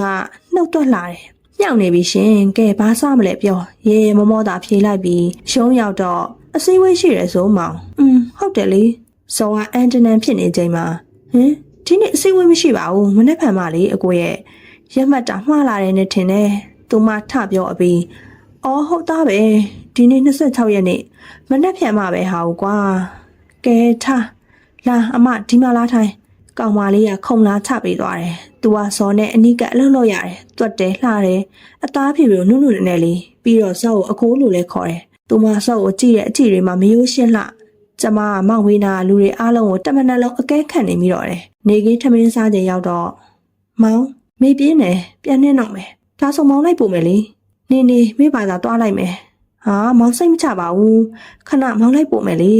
ရုံးကလူတွေကနှစ်လိုပဲကြိတ်လိုက်နေကြပြီးအားကြတဲ့စကားတွေတီးတိုးပြောနေကြတယ်လမ်းတစ်လျှောက်လုံးစော့အကြောင်းတွေးနေမိတယ်ကျမစော့ကိုဆုံးရှုံးရတော့မှကိုစိတ်မှာခံစားနေမိပြီဘာစကားမှမပြောဘဲကားမောင်းနေတဲ့စော့လက်မောင်းလေးပေါ်ခေါင်းလေးမိလိုက်ပြီးတော့ဟာကွာမောင်မိမကတော့ချွဲနေပြီဆိုပြီးကျမနဖူးကိုလှမ်းနှမ်းလိုက်ချိန်မှာကျမခံစားလိုက်မိတယ်မောင်အနမ်းနေကအရင်လိုမနှွေးထွေးတော့ဘူးကျမမောင်ကိုလက်လွတ်မပေးချင်ဘူးမောင်ကတစ်ချိန်ကကျမကိုအလုံးမင်းချစ်ခဲ့တယ်ကျမကျမအချက်အပြုံးနဲ့ကျမအယူရအောင်ဆွဲလန်းခဲ့သူဖြစ်ခဲ့တယ်ဘလို့ပဲဖြစ်ပါဘယ်မိမကို့အမျိုးသားကိုမဆုံးရှုံးချင်ဘူးတတိထားမိတလောက်စောပြောင်းလဲနေတာ3လကြာပြီတရက်ထက်တရက်စောကအလုပ်တွေပိုများလာတယ်အလုပ်ကိုလည်းအစောကြီးသွားတဲ့အပြင်ညရီဆိုနောက်ကျမှပြန်လာတတ်တယ်ကျမရုံးကိုလိုက်သွားခြင်းပေမဲ့ကျမစိတ်ထဲမှာကျမကြောင့်နေရခတ်သွားမဲ့လူနှစ်ဦးကိုတနာနေမိတယ်။အဲ့ဒါကြောင့်မသိချင်အောင်ပဲစောင့်နေမိတယ်။အဲ့ဒီနေရာသီဥတုကမကောင်းမိုးရွာလိုက်နေပူလိုက်နဲ့အဝတ်တွေထုတ်လန်းလိုက်ပြန်ရုပ်လိုက်နဲ့ကျမအလုံးရှုံနေခဲ့တယ်။မျက်စိကဖုံးဝင်လာပြီးဟယ်လိုမေနေကောင်းလား။ကောင်းပါတယ်ငယ်ရောကောင်းပါတယ်မေအဆင်ပြေရဲ့လား။ညအိမ်မက်တယ်မေခွေးကြိုက်ခံရတယ်တဲ့။အဲ့ဒါကြောင့်အတော်လာသတိထားဖို့ဖုံးဆန်းဆက်တာနေတော့ကောင်းတယ်မဟုတ်လားယင်ကောင်းပါတယ်မေကျူးဆိုင်လိုက်ပါမယ်ငယ်ဟိုတစ်ဘက်ကရန်ကုန်သွားသေးတယ်မရောက်တာအရင်ကြာနေခဲ့ပြီလေအဲ့ဒါကြောင့်ပြီးတော့ဘာဖြစ်လို့လဲငယ်တို့နေခဲ့တဲ့အဆောင်ရှိကိုလည်းရောက်ခဲ့တယ်ဘာမှမပြောင်းလဲသေးဘူးအရင်တိုင်းပဲသိလားနှစ်ယောက်လုံးတိတ်ဆိတ်သွားပြီးခဏအကြာတော့ငယ်မိုးရွာလို့အဝတ်ရုံအောင်မယ်ဒါပဲနော်မေအဆောင်လဲဆောင်အောင်အဆောင်နဲ့ကျမအကိုကိုသတိရမိသွားတယ်။တစ်ချိန်တည်းမှာပဲအကိုအမျိုးသမီးကိုလည်းသတိရမိတယ်။အကိုအချိန်မှာအကိုအမျိုးသမီးကိုစာနာတက်ခဲ့ပြီ။အဲဒီတော့ကသူဘလောက်ခံစားရမလဲ။စောကိုမချစ်ခဲ့တဲ့ကျမတောင်ဒီလောက်ပူပန်နေရရင်အကိုကိုချစ်ခဲ့တဲ့အဲ့ဒီအမျိုးသမီးကဘလောက်တော့ကတွေများခဲ့ရမလဲ။ဒါပေမဲ့ကျမလည်းအကိုကိုတကယ်ချစ်ခဲ့တာပါပဲ။မရည်ရွယ်ပဲဖြစ်သွားတဲ့အရာတွေဟာအချစ်ကြောင့်ဆိုရင်ရည်ရွယ်ပြီးဖြစ်မလာတဲ့အရာတွေကရောအချစ်ကြောင့်ပဲလို့ဆိုနိုင်မလား။တကယ်တော့အချင်းဆိုတာကျမတို့လှုပ်ယူခဲ့တဲ့အရာမဟုတ်ပေမဲ့ထိမ့်ချုပ်လို့တော့ရနိုင်ပါတယ်မထိမ့်ချုပ်ပဲခံစားမှုနောက်ကိုလိုက်ရင်နှလုံးသားအလေးချိန်ဟာမြင်ရင်နဲ့ပဲယူသွတ်သွားခဲ့တာအဲဒီတုန်းကအကိုရွေးခဲ့တဲ့လမ်းဟာမှန်တယ်ဆိုတာကျမသိခဲ့တယ်အကိုသာကျမကိုရွေးချယ်ခဲ့ရင်ကျမအခုလိုခံစားချက်ကိုနားလည်မှာမဟုတ်ဘူးကျမတို့ဟာတယောက်တနေရာတယောက်ဝင်ခံစားကြည့်သေးပြီကိုချင်းစာစိတ်ဆိုတာဘယ်တော့မှရှိလာမှာမဟုတ်ဘူးတကယ်တမ်းကျမမေ့နေခဲ့တာအခုအမျိုးသမီးနေရာကိုဝင်ကြည့်ဖို့ပါပဲ99%သေချာနေခဲ့တယ်ဇော်ကနွယ်နဲ့ချစ်ကြိုက်နေခဲ့ပြီအဲ့ဒီနေရာဇော်ရုံးကိုမသွားဘူးအိမ်ဖုံးကိုရုံးကဖုံးဝင်လာတယ်ဟယ်လိုအမရေကိုဇော်အလုံးမလာလို့လေစကားနိုင်ကကျမမနက်ကနွဲကိုဝင်ခေါ်အောင်မယ်ဆိုပြီးထွက်သွားတာပဲအော်နွေကမနေ့ရတဲ့ကမလာဘူးလေတကယ်ဆိုရုံးမှာအရေးကြီးလုံးစရာရှိလို့ဆိုပြီးညကဇောပြန်မလာတာအော်နေအောင်နော်စောစီကဖုန်းလာနေတယ်အမပြန်ဆက်လိုက်အောင်မယ်နော်ဆိုပြီးဖုန်းခဏချလိုက်တယ်ခဏနေမှကျမရုံးကိုဆက်ပြီးပစ္စည်းမေ့ကြံနေခဲ့လို့ပြန်လှည့်လာတာမောင်လေးရေပြန်ထွက်လာပြီနော်နည်းနည်းတော့နောက်ကျလိုက်မယ်လို့ပြောခဲ့တယ်ဘလို့ပဲဖြစ်ဖြစ်ဇောကကျမအမျိုးသားဖြစ်တဲ့အတွက်သူ့အရှက်ရမျက်နှာငယ်အောင်တော့ကျမလုံးမှာမဟုတ်ဘူးမောင်ပြန်ရောက်ပြီစောကမနက်ကအကြောင်းကိုရုံးမှာတိလာခဲ့ပြီထင်ပါတယ်မနက်ကဖုန်းဆက်သေးတယ်ဆိုမိမဆက်ပါဘူးရုံးကအရင်ဆက်တာအဲ့ဒါမောင်လေးအမထားလိုက်တော့ကျမသူ့မျက်လုံးကိုစစ်စစ်ကြည့်ပြီးမောင်မေးအောင်ပါတယ်အချင်းဆိုတာမေတို့တမင်လောက်ယူခဲ့တဲ့အရာတွေမဟုတ်ဘူးလေနှလုံးသားတောင်းထားတဲ့သူကိုယ်တိုင်မသိလိုက်ပါပဲချစ်မိခဲ့ကြတာအဲ့ဒါအချစ်ရဲ့သဘောတရားတွေပဲဟုတ်တယ်မလားအရင်မရှိအဖျားမရှိပြောလိုက်ပေမဲ့စုံနားလေပုံရပါတယ်သူမဟုတ်ရင်အတန်ပြန့်ညင်းတတ်တဲ့ဆိုတာငြိမ်းပြီးနားထောင်နေတယ်အချင်းဆိုတာကိုနဲ့အတူရှိမှမဟုတ်ဘူးသူပြောနေမဲဆိုရင်ဘယ်သူနဲ့ပဲပြောကိုလည်းပြောရမှာကိုရွေးတဲ့လမ်းကိုရှောက်ရမှာပါပဲမောင်ရဲ့ကောင်းမယ်ဆိုရင်လုပ်ပေါ့မေဘာမှမပြောလို့မေရဲ့မောင်လေးမင်းကိုတကယ်ချစ်ခဲ့တာတကယ်တန်ဖိုးထားပါတယ်ဒါပေမဲ့အခုမောင်ဘလို့ဖြစ်သွားလဲမသိဘူးဒါပေမဲ့မောင်မင်းကိုအခုချိန်นี้တိတ်ချစ်ခဲ့တာမေရဲ့ အဲ့ဒါတော့ယုံပါမေတော်ပါတော့မောင်ရဲ့ထိန်ထားပါလျက်နဲ့ကျမမျက်ဝန်းထဲကမျက်ရည်စီးကြလာပြန်တယ်စောနဲ့ကျမရှင်းတယ်တခုခုဆိုရင်ငဲ့ညာစရာသားသမီးလည်းမရှိတော့နှစ်ဦးသားတန်ရောစင်ပဲရှိကြတာညရီမှာကျမကောင်းကောင်းအိပ်မပြောခဲ့ဘူးမောင်ကျမကိုခလေးတယောက်လိုဖတ်ထားတဲ့အဲ့ဒီလက်တွေနဲ့သူ့ကိုလည်းဖတ်ကောင်းဖတ်ထားနိုင်ခဲ့တယ်အိုးငါဘာတွေတွေးနေပါလဲကျမအိပ်ရာထဲကနေထွက်လာတယ်အမှောင်ကျကအပြင်မှာတိတ်ဆိတ်နေတယ်လေစိမ်းတွေကကျမအင်ကြီးကနေကျမရင်ထဲကိုတဆင်ချင်းတိုးဝင်အေးဆက်နေတယ်ငဲ့ကိုတရေရမိပြန်တယ်အဲ့ဒီအကြောင်းတွေငဲ့ကိုမပြောပြပြခဲ့ဘူးအခန်းထဲကစော်ဖုံးခေါ်တဲ့မြည်နေတာကြားလိုက်ရတယ်အချိန်ကမနက်တနာရီမြင်သမျှကြားသမျှတွေဟာကျမအတိတ်တွေကိုပြန်ဆွဲခေါ်နေသလိုနာကျင်ရတယ်ဒီအချိန်ကအကိုဖုံးခေါ်တတ်တဲ့အချိန်စော်ဖုံးချလိုက်ပြီးစာပို့လိုက်တယ်ထင်ပါရဲ့ကျမအမျိုးသမီးတယောက်ကိုစိတ်ထဲကနေထက်တလဲလဲတောင်းပန်မိနေတယ်ကျမအခုသူ့နေရာကိုရောက်နေပြီသူနာကျင်သလိုနာကျင်ရနေပြီဘယ်တော့မှထွက်ခွာသွားမလဲလို့တွေးပူနေရပြီငဲ့ကိုဖုံးဆက်ပြီးအကုန်ပြောပြလိုက်တယ်ဇော်သူ့ကိုချစ်နေပြီလားမသိဘူးမိထပ်ပို့ပြီးချစ်သွားပြီလားမသိပါဘူးငယ်ရဲ့အပြောဆိုတော့လဲမင်းနားတယ်ပေးလိုက်ပါတယ်လူဆိုတာတခါတော့မှားခဲ့ဘူးကြမှာပေါ့လေမင်းစော့ကိုမဆုံးရှုံးညင်ဘူးကျမစကားမဆုံးရင်ဟောဖောက်ပြန်နေတာကိုနားလေပေးစရာလားမေရဲ့ယူနေပြီလားဒါပေမဲ့မေတော့ကလည်းငယ်ရဲ့အချိန်တည်းကမတူဘူးမေရရိုးသားတယ်အခုသူတို့လိုမျိုးအတူအိတ်အတူစားတွေရှိခဲ့တာမဟုတ်ဘူးစာလေးပို့ရုံအတန်လေးကြားရုံနဲ့နာကျင်ရတာသူတို့လိုပျော်နေခဲ့ရတာမဟုတ်ဘူးမေရဖောက်ပြန်ရမရောက်ခဲ့ဘူးမနှက်ပြန်ငယ်မန်းလေးကိုဆင့်လာခဲ့မယ်မလာပါနဲ့နေပါငယ်ရဲ့မေအတွက်ငယ်အလုပ်တွေရှောက်နေပါမယ်နေပါစေမိဘသာကြည့်ပြီးစီစဉ်လိုက်ပါမယ်ဆိုပြီးဖုံးချပြက်လိုက်တယ်အရာရာကိုတရေရေမြင်ပြီးညလုံးပေါက်ဗရန်နာမှာပဲထိုင်ကငိုနေမိတယ်နောက်တနေ့မနက်မှာမောင်အလုပ်သွားတော့မယ်ဟာမျက်လုံးတွေလည်းအိတ်နေတာပဲဘာဖြစ်တာလဲဘာဖြစ်လို့လဲနေမကောင်းဘူးလားဆိုပြီးမေးပြီးတော့ကြနေတဲ့မျက်ရည်တွေကိုစောကားကြည့်ဟာငုံမနေပါနဲ့တော့မောင်ရဲ့မောင်ပြောဖို့အဓိကပဲဒါပေမဲ့မေးသိကျင်တယ်ဟောဒီမိုးကောင်းငင်အောင်မှာမေကိုပဲချစ်တာပါလို့ပြောရတဲ့မောင်ကအခုဒီကောင်းငင်အောင်မှာအခြားအမျိုးသမီးတယောက်ကိုမိထပ်ပို့ချစ်သွားပြီလားဆိုတာတကယ်သိချင်မိတယ်အာရပါရငိုချလိုက်ပေမဲ့လည်းမျက်ရည်ကကြရုံလေးထိန်းထားနိုင်ခဲ့တယ်ရင်တွေကွက်ထွက်သွားမတတ်ပါပဲကျမရှိမှမောင်ဒူးထောက်ရတာဖြစ်သွားပြီမောင်ချိန်ပြောရဲပါတယ်မင်းမောင်အခုချိန်ထိမြို့ကိုအရင်လိုချစ်နေတော့မှာပဲဒါမဲ့ကွာမောင်အမားတွေမောင်သိပါတယ်မိအတွက်မိမျက်ရည်ကြတာမဆန်းပါဘူးဒီကောင်အမားပါမေရဲ့ဒီကောင်အမားပါပြောနေရင်နဲ့စော်မြေပြင်ကိုလက်သိမ်းနဲ့3-4ချက်လောက်ထိုးနေလိုက်ချိန်တော်ပါတော့မောင်ရဲ့တော်ပါတော့ကျမမောင်ရင်ခွင်နဲ့ဆွဲတင်ကဖတ်ထားလိုက်တယ်အဲ့ဒီနေ့ကမိုးတွေအရန်ရွာနေတာဟင်းချက်လေးနဲ့ဖုံးဝင်လာတာကြားလိုက်ပေမဲ့မကင်လိုက်ရဘူးခဏအကြာပြန်ခေါ်လိုက်တော့အမလားဟုတ်ပါတယ်မေးပါຫນွယ်ပါအမသူ့အတန်မှာငိုတန်းပါနေပြီဟုတ်ပြောလေຫນွယ်တကယ်တောင်းပန်ပါတယ်အမတို့မိသားစုကိုပြက်ပြားစေလို့တဲ့စိတ်မရှိပါဘူးအမရဲ့တကယ်ပါအမရဲ့သူ့အတန်ဟာမိုးတန်နဲ့အတူရောနှောနေခဲ့တယ်တိတ်နာကျင်ပွဲရာကောင်းလွန်းလာတယ်သူကကျမအမျိုးသားကိုဘလောက်ချစ်မိနေကြောင်းဝန်ခံပြောဆိုနေတယ်အမမကျင်တယ်လို့လုပ်မယ်ဆိုရင်လည်းဘာလို့လုပ်နေခံမမယ်ဒါပေမဲ့အကိုတော့လေကျမဖုံးချပြစ်လိုက်မိတယ်သူကကျမထက်တောင်ပိုပြီးရွတ်သွတ်နေတယ်လို့ထင်ရတယ်ကျမသူ့စီကိုစာတစ်စောင်ပို့လိုက်တယ်အမဘာတက်နိုင်မှာမို့လို့လဲຫນွယ်အချစ်ကတိတ်ထူးဆန်းနေမဟုတ်လားဘသူ့ကိုဘလောက်ပဲချစ်ကံကုန်ရင်ဝေးကြဖို့တနည်းနည်းနဲ့ဖန်လာခဲ့ကြတာပဲမဟုတ်လားချစ်ချင်းမြတ်တာဟာရိုးရှင်းပေမဲ့ဝှကျွေးတွေရောနှောနေတဲ့အခါဘဝတွေပါခရောက်ခရက်ဖြစ်ကုန်တယ်စကားတွေအများကြီးမပြောချင်တော့ပါဘူးຫນွယ်နဲ့မောင်အဆင်ပြေဖို့ပဲမျှော်လင့်တယ်တိတိကျကျပြောရရင်အိမ်တော်ရေးတက်တန်9နှစ်နဲ့6လပြေဖို့2ရက်အလုံးမှာကျမဇောနဲ့ကွာရှင်းဖြစ်စေခဲ့တယ်ရန်ကုန်မှာဇောနဲ့ကျမစုပြီးဝယ်ထားတဲ့အိမ်နဲ့ခြံအောင်ဇောကကျမနာမည်နဲ့ပဲစာချုပ်ချုပ်ပြီးပေးထားပြီးသားအိမ်စာချုပ်နဲ့ငွေသားတချို့ကျမကိုပေးတယ်မေမယူပြရစေနဲ့ဇောမိဘသာလှုပ်ရှားနိုင်ပါတယ်မဟုတ်ပါဘူးမေရဲ့မောင်ကအဲ့လိုသဘောမျိုးနဲ့ပေးတာမဟုတ်ပါဘူးမောင်ပေါ်အရာရာနားလေပေးခဲ့တဲ့မိအတွက်မောင်ပေးချင်တာမောင်ပေးနိုင်တာလေးပေးလိုက်ချင်လို့ပါလက်ခံပေးပါမေရဲ့ဒါတွေဟာမောင်ပေးနိုင်တဲ့မောင်ရဲ့နောက်ဆုံးလက်ဆောင်တွေပါကောင်းပါပြီကျေးဇူးတင်ပါတယ်အဆအရာရာလည်းခရုစိုက်ပါစောလို့ပြောပြီးမတ်တက်ထရလိုက်တဲ့အချိန်မှာမောင်စကားတစ်ခွန်းလောက်ပြောလို့ရနိုင်အောင်မလားစောဘက်ကိုပြန်လှည့်ပြီးမိကောင်းညင်ပြလိုက်တော့ဇော်မျက်ရည်ကျလျက်မောင်ကိုလက်ထက်ယူခဲ့တဲ့နေ့ကစပြီးမေရတာဝန်ကျေခဲ့ပါတယ်အမေလိုအမလိုဇနီးတယောက်လိုပါရမီဖြည့်ခဲ့တဲ့အတွက်လည်းကျေးဇူးတင်ပါတယ်ပြီးတော့မောင်မင်းကိုတကယ်ချစ်ခဲ့တာဒါပေမဲ့ကွာ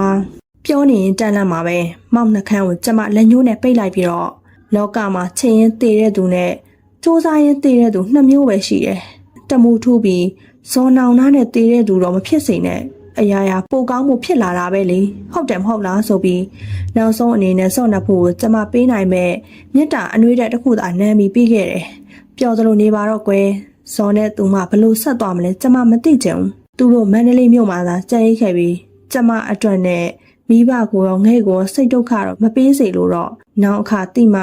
တိရဲဆိုပြီးဘသူမှမပြောဘဲနေခဲ့တယ်ရန်ကုန်အိမ်မှာပဲရှေ့ကိုအခန်းထက်ထုတ်ပြီးကျွမ်းကျင်တဲ့လူအငှားခေါ်ကအလှပြင်ဆိုင်ဖွင့်ပြီးစာပြန်ရေးဖို့ဆုံးဖြတ်လိုက်တယ်ဇလန်းတွေထက်ကြပြားတွေပဲကျမရေးကျင်တော့တယ်သူ့နာမည်ကမမိုးလွင်နဲ့ကျမကသူ့ကိုမမိုးလို့ခေါ်တယ်ငဲ့လိုပဲကျမကိုဂရုစိုက်တယ်ဆိုင်ကိုလည်းစိတ်ချရတယ်သူကြီးပဲဥဆောင်နဲ့အားကိုးရတယ်တခါတလေစကားပြောပြကြရင်မိုးလေအမကိုတိတ်အားကြတာပဲသိလားတကူရဲအေးဆေးပဲအဲ့ဒီအခါကျရင်ကျမကရင်ထဲကနာကျင်မှုတွေမြင်မသွားအောင်ပြုံးပြခဲ့ရသေးတယ်မိုးအမနဲ့အမြဲတူနေမယ်သိလားအမကိုအတူခိုးမယ်အမဘေးမှာအမေလိုအမလိုအမြဲလှုပ်ကြွေးပြုစုမယ်ကျေးဇူးတင်ပါတယ်မိမိုးရဲ့နင်ပြောတာနဲ့ငါကောင်ကအဖွားကြီးလိုပဲခံစားလိုက်ရတယ်ကျမရဲ့ပထမဦးဆုံးကြပြစာအုပ်အချစ်တီအီးများလောက်နာကျင်ရ၏အဲ့ဒီစာအုပ်ကအမှတ်မတင်မှန်းထားသည့်ထက်ရောင်းအားကောင်းသွားပြီလူကြိုက်များခဲ့တယ်မိမိစာအုပ်ဖတ်လိုက်ရတယ်ငယ်သိပ်ဝမ်းနေတာပဲသိလားဇော်ကတော့ပျော်နေတော့မှာပဲသူ့အမျိုးသမီးကြီးကြပြဆရာမကြီးဖြစ်သွားပြီဆိုတော့လေငယ်မေအခုရန်ကုန်မှာဟဲဟုတ်လားအဲ့ဒီတို့စီရောက်နေရလားမဟုတ်ပါဘူးအလှပြင်ဆိုင်ဖွင့်ထားတာငဲ့ကိုပြောပြပြတာပြီးတော့ဇော်နဲ့ကွာရှင်းလိုက်ပြီရှေ့လ28ရက်နေ့ဆို6လပြည့်ပြီငဲ့စီကခဏတိတ်ဆိတ်သွားပြီငဲ့ကိုလည်းဘာမှမပြောပါလားမေရဲ့အရင်ဆိုဖုန်းပြောရင်ပြောနေကြပါဟုတ်တယ်စကားမပြောရတာကြာပြီဆိုတော့ပြီးတော့ပြောတဲ့အချိန်ကလည်းစကားကမကြုံလို့ပါငယ်ရဲ့မိကြောင်နဲ့လည်းစိတ်တွေမများစိတ်ချင်တော့ပါဘူးဒါဆိုအန်ဒီတို့ရောသိလားဟမ်မေရောအဆင်ပြေရလားဟင်ပြေပါတယ်အင်းမကျမကြီးလည်းဂရုစိုက်အောင်တခုခုဆိုငဲ့ကိုပြောငဲရှိတယ်သိလားအင်းမတရက်လာလဲအောင်လေနော်မိုးရသေးရဲ့နေ့တစ်နေ့ပါပဲဒါပေမဲ့နေရချစ်ချစ်တောက်ပူလို့မြို့ထဲကိုသွားရင်ကျမစိတ်ထဲမှာလူတစ်ယောက်ကိုတွေ့ကျင်နေတော့တမင်တကာအရင်နေရစီကားကိုလှည့်မောင်းလာခဲ့တယ်ကျမတို့နေခဲ့တဲ့အဆောင်ကြီးဟာအတော်တော်ဟောင်းနေခဲ့ပြီတစ်ပင်တွေအခက်အလက်ရှိတာကြောင့်ကားလမ်းဘက်ကိုညှုတ်ကိုင်းကျနေတယ်လမ်းကိုထက်ချဲထားတော့အဆောင်ရှိရာကွန်းရဆိုင်တော့မရှိတော့ဘူးရှေ့ကိုဘီလင်း၅ဘက်လောက်လှည့်ပြီးတော့အခုဆိုင်ရှိရောက်တော့မယ်ကားပြီးတစ်ချက်လှိမ့်သွားရင်နီးကပ်လာလေလေကျမရင်မှာမွန်းကျက်လေးလေးပဲအဲ့ဒီနာကျင်မှုကိုအစ်စ်တစ်ဖက်ပြန်ခံစားလိုက်ရတယ်ကားရက်ပြီးဆိုင်ထဲကိုကြည့်လိုက်တော့အမျိုးသားတအုပ်ကကျမရှိရာဘက်ကိုကြော်ပေးပြီးပန့်ကားပြင်းနေတယ်ကားပေါ်ကဆင်းပြီးတော့အကိုဖြားဖြားတဲ့သူ့အတန်ဟာတုံးလွန်းလာတယ်သူ့စပင်တချို့မှလည်းဖြူနေပြီသူ့နှခမ်းနေရလည်းအရင်လိုရဲမနေတော့ဘူးကိုမစားတော့အထင်ပါရဲ့သူ့လက်တွေမှာသွေးကြောများအထင်းသားပေါ်နေပြီအသက်46လောက်ရှိပြီဖြစ်တဲ့အမျိုးသားကျမကိုဖြားလို့ချိုးကလှည့်ကြည့်ပြီးနှုတ်ကနေပြီးတော့မေအကိုကကျမနာမည်ကိုမှတ်မိနေသေးတယ်သူ့မျက်ဝန်းတွေကအရင်လိုညိုနေစေလှနေစေပိုပိန်သွားလိုက်တာအကိုရဲ့ဆိုပြီးစိတ်ထဲကနေတွေးနေပြီးတော့ကျမမျက်ရည်မကျမိအောင်မနှဲထိန်ခဲ့ရတယ်မေဟုတ်လားယင်ဟုတ်ပါတယ်ကိုမျက်ရည်ကျပြီးသူ့မျက်ရည်ကိုချက်ချင်းတုပ်လိုက်တယ်နေကောင်းတယ်မဟုတ်လားမေကောင်းပါတယ်အကိုအမျိုးသမီးရောမလာသေးဘူးလေပြီးခဲ့တဲ့ကာလတွေမှာအဆင်ပြေရလားကိုအဲ့ဒီမိကုန်းကိုမေးရဖို့ကျမအချိန်ဘယ်လောက်တောင်စူးစမ်းခဲ့ရလဲဘယ်လောက်တောင်စောင့်ခဲ့ရလဲ73နှစ်ကျော်14နှစ်ပြေးပါတယ်မေပြီးတော့ကိုတောင်းပန်ပါတယ်ပြီးခဲ့တာတွေပြီးပါစေတော့အကိုရဲ့ဘာစကားမှမပြောဘဲနှစ်ယောက်လုံးတယောက်ကိုတယောက်စိုက်ကြည့်နေခဲ့တယ်ကျမကအစအကြည့်တွေကိုရက်ပြီးတော့ထုံးစံအတိုင်းမိပလက်ကောင်းတစ်ခုပေးပါအကိုယူပေးတော့ငွေရှင်းပြီးကားပေါ်ပြန်တက်ခဲ့တယ်ကားမောင်းထွက်သွားတဲ့အထိအကိုကျမကိုကြည့်နေခဲ့တယ်ကျမလည်းကားမှန်တွေကကြည့်နေခဲ့တယ်ကားမောင်းနေရင်နောက်ခန်းကဝိုင်ပလင်းကိုလှမ်းယူလိုက်တယ်အထွေထဲမှာဘာမှမရှိဒါတလုံးကုန်မှအိမ်ပြန်မယ်ဆိုပြီးတနေ့လုံးကားပတ်မောင်းနေမိတယ်မနက်ကချစ်ချစ်တောက်ပူနေတဲ့နေဟာညနေ9 နာရီမှာမိုးတဲကြီးမဲကြီးထရွာတဲ့အချိန်ကျမလည်းမူးနေခဲ့ပြီကားကိုသတိနဲ့မောင်းနေပေမဲ့အဲ့ဒီမိုးနဲ့တူကျမခြေထောက်တွေကိုဆုံးပစ်ခဲ့ရတယ်ကျမလမ်းမလျှောက်နိုင်တော့ဘူးဆိုတော့မိုးကအလုပ်ကိုလည်းတာဝန်ယူကျမကိုလည်းပြုစုပေးရတယ်ပြင်မဲရရှာတယ်စိတ်ကိုတက်တောင့်တက်တာနေပါလှုပ်ချင်တာတွေအကုန်လုံးပြီးပျော့အောင်နေပါတ တေဆုံးတော့မဲ့လူနာကိုမှားတယ်လို့မျိုးဆရာဝန်ကမှားခဲ့တယ်ကျမမကြောက်ပါဘူးတေဆုံးခြင်းကလောကတဘာဝတစ်ခုပဲမဟုတ်လားဒါပေမဲ့ကျမဝမ်းနေမိတယ်တေခြင်းကဘယ်တော့မှပြန်မဆုံတော့ဘူးသူပြောချင်တဲ့စကားတွေကလည်းကိုမကြားရသလိုကိုပြောချင်တဲ့စကားတွေလည်းသူကြားရတော့မှာမဟုတ်ဘူးတွေ့ရင်လည်းတွေ့လို့မရဘယ်ဘဝမှာဘယ်သူနဲ့ရှိနေမလဲဘာမှမသိရတော့တကယ်ကိုဘယ်တော့မှပြန်မဆုံနိုင်တော့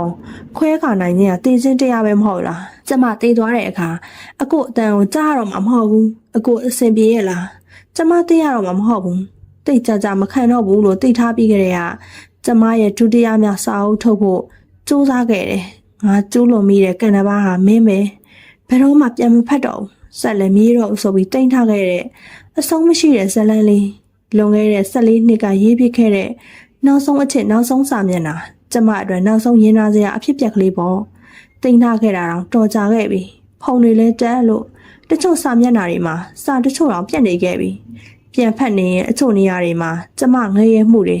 ငရဲခရုစိုက်မှုတွေကိုခံစားမိတယ်မျက်ရည်ကျခဲ့ရတယ်။နောင်တလည်းရခဲ့ရတယ်။ပြီးတော့တစ်ခါပြန်လဲအခုကိုသတိရမိပြီးငိုနေမိခဲ့တယ်။မပေးဖြစ်ခဲ့တဲ့အဲ့ဒီလက်ဆောင်လေးအခုရိရှိနေစေ။အခုလက်မှာအမြဲပတ်ထားစေခြင်းခဲ့တာ။အဲ့ဒါလေးကိုမြင်တိုင်းမိကိုသတိရစေခြင်းခဲ့တာ။တစ်တလုံးအနားမှာထားမှာပေါ့ကွာလို့ပြောတော့ကအချိန်တိုင်းသတိရပါစေဆိုပြီးပြေးခဲ့တာ။ဘာလေးဝယ်ပေးမယ်မှန်းတော့အခုမသိခဲ့ဘူး။အခုတော့အကိုရဲ့အားကုန်တုံးကပြတင်းပေါက်ကနေလှုပ်ပစ်လိုက်တယ်အဆုံးတက်ပြီးစာအုပ်ထုတ်ဖို့အတွက်စီစဉ်လိုက်တယ်မို့ရှင်းအမဒီစာအုပ်လေးနှစ်အုပ်ကိုဒီလေးစာနှစ်ခုစီကိုပို့ပေးပါဟုတ်ကဲ့မအဲ့ဒီလူနှစ်ယောက်အဲ့ဒီစာအုပ်လေးကိုဖတ်နေတဲ့အချိန်မှာကျမရှိခြင်းမရှိတော့မှာငဲ့ကိုသတိရတယ်ကျမအကြောင်းလေးကိုငဲသိတဲ့အခါငဲငိုနေမလားမမရရအဲ့ဒီနေ့မနက်ကမြူရီဆိုင်နေတယ်စောင်းစားဆိုတော့အေးစိတ်နေတာပဲအပြင်ကိုငေးမောနေအေးဆက်နေတဲ့လေးတွေကိုရှူသွေးနေပေမဲ့လည်းရင်ထဲမှာမွန်းကျက်နေတယ်တစုံတယောက်ကိုသတိရလိုက်တယ်မင်းချစ်ချစ်မချစ်ချစ်ကိုမင်းကိုတစ်သက်လုံးချစ်သွားမှာပါအဲ့ဒီအတန်အဲ့ဒီမြောင်ဝန်းညိုတွေအော်မြောင်ဝန်းညိုတွေမျက်ရည်များစွာပါပင်မော်ကိုစီးကြလာပြီးငါချစ်ရင်တိမ်မဲ့သူပဲကိုအမြင်ကျက်လိုက်တယ်ရင်ထဲမွန်းကျက်လာပြီးအသက်ရှူရခတ်လာတော့စိတ်ကိုလျှော့ချလိုက်တယ်မျက်လုံးများကိုမှိတ်ချပြက်လိုက်တော့တယ်ပြီးတော့ငါလွတ်မြောက်ပြရစေတော့အကိုရဲ့ငါလွတ်မြောက်ပြရစေတော့ပရိသတ်ကြီးရှင်စာရေးဆရာမမဲညိုရဲ့ငါကျိုးလွန်မိတဲ့ကန္နပမင်းမဲဆိုတဲ့ဇာတ်လမ်းလေးကတော့ဒီမှာပဲပြီးဆုံးသွားပါပြီရှင်နားဆင်ပေးခဲ့တဲ့ပရိသတ်များအားလုံးကိုကျေးဇူးအများကြီးတင်ပါတယ်ရှင်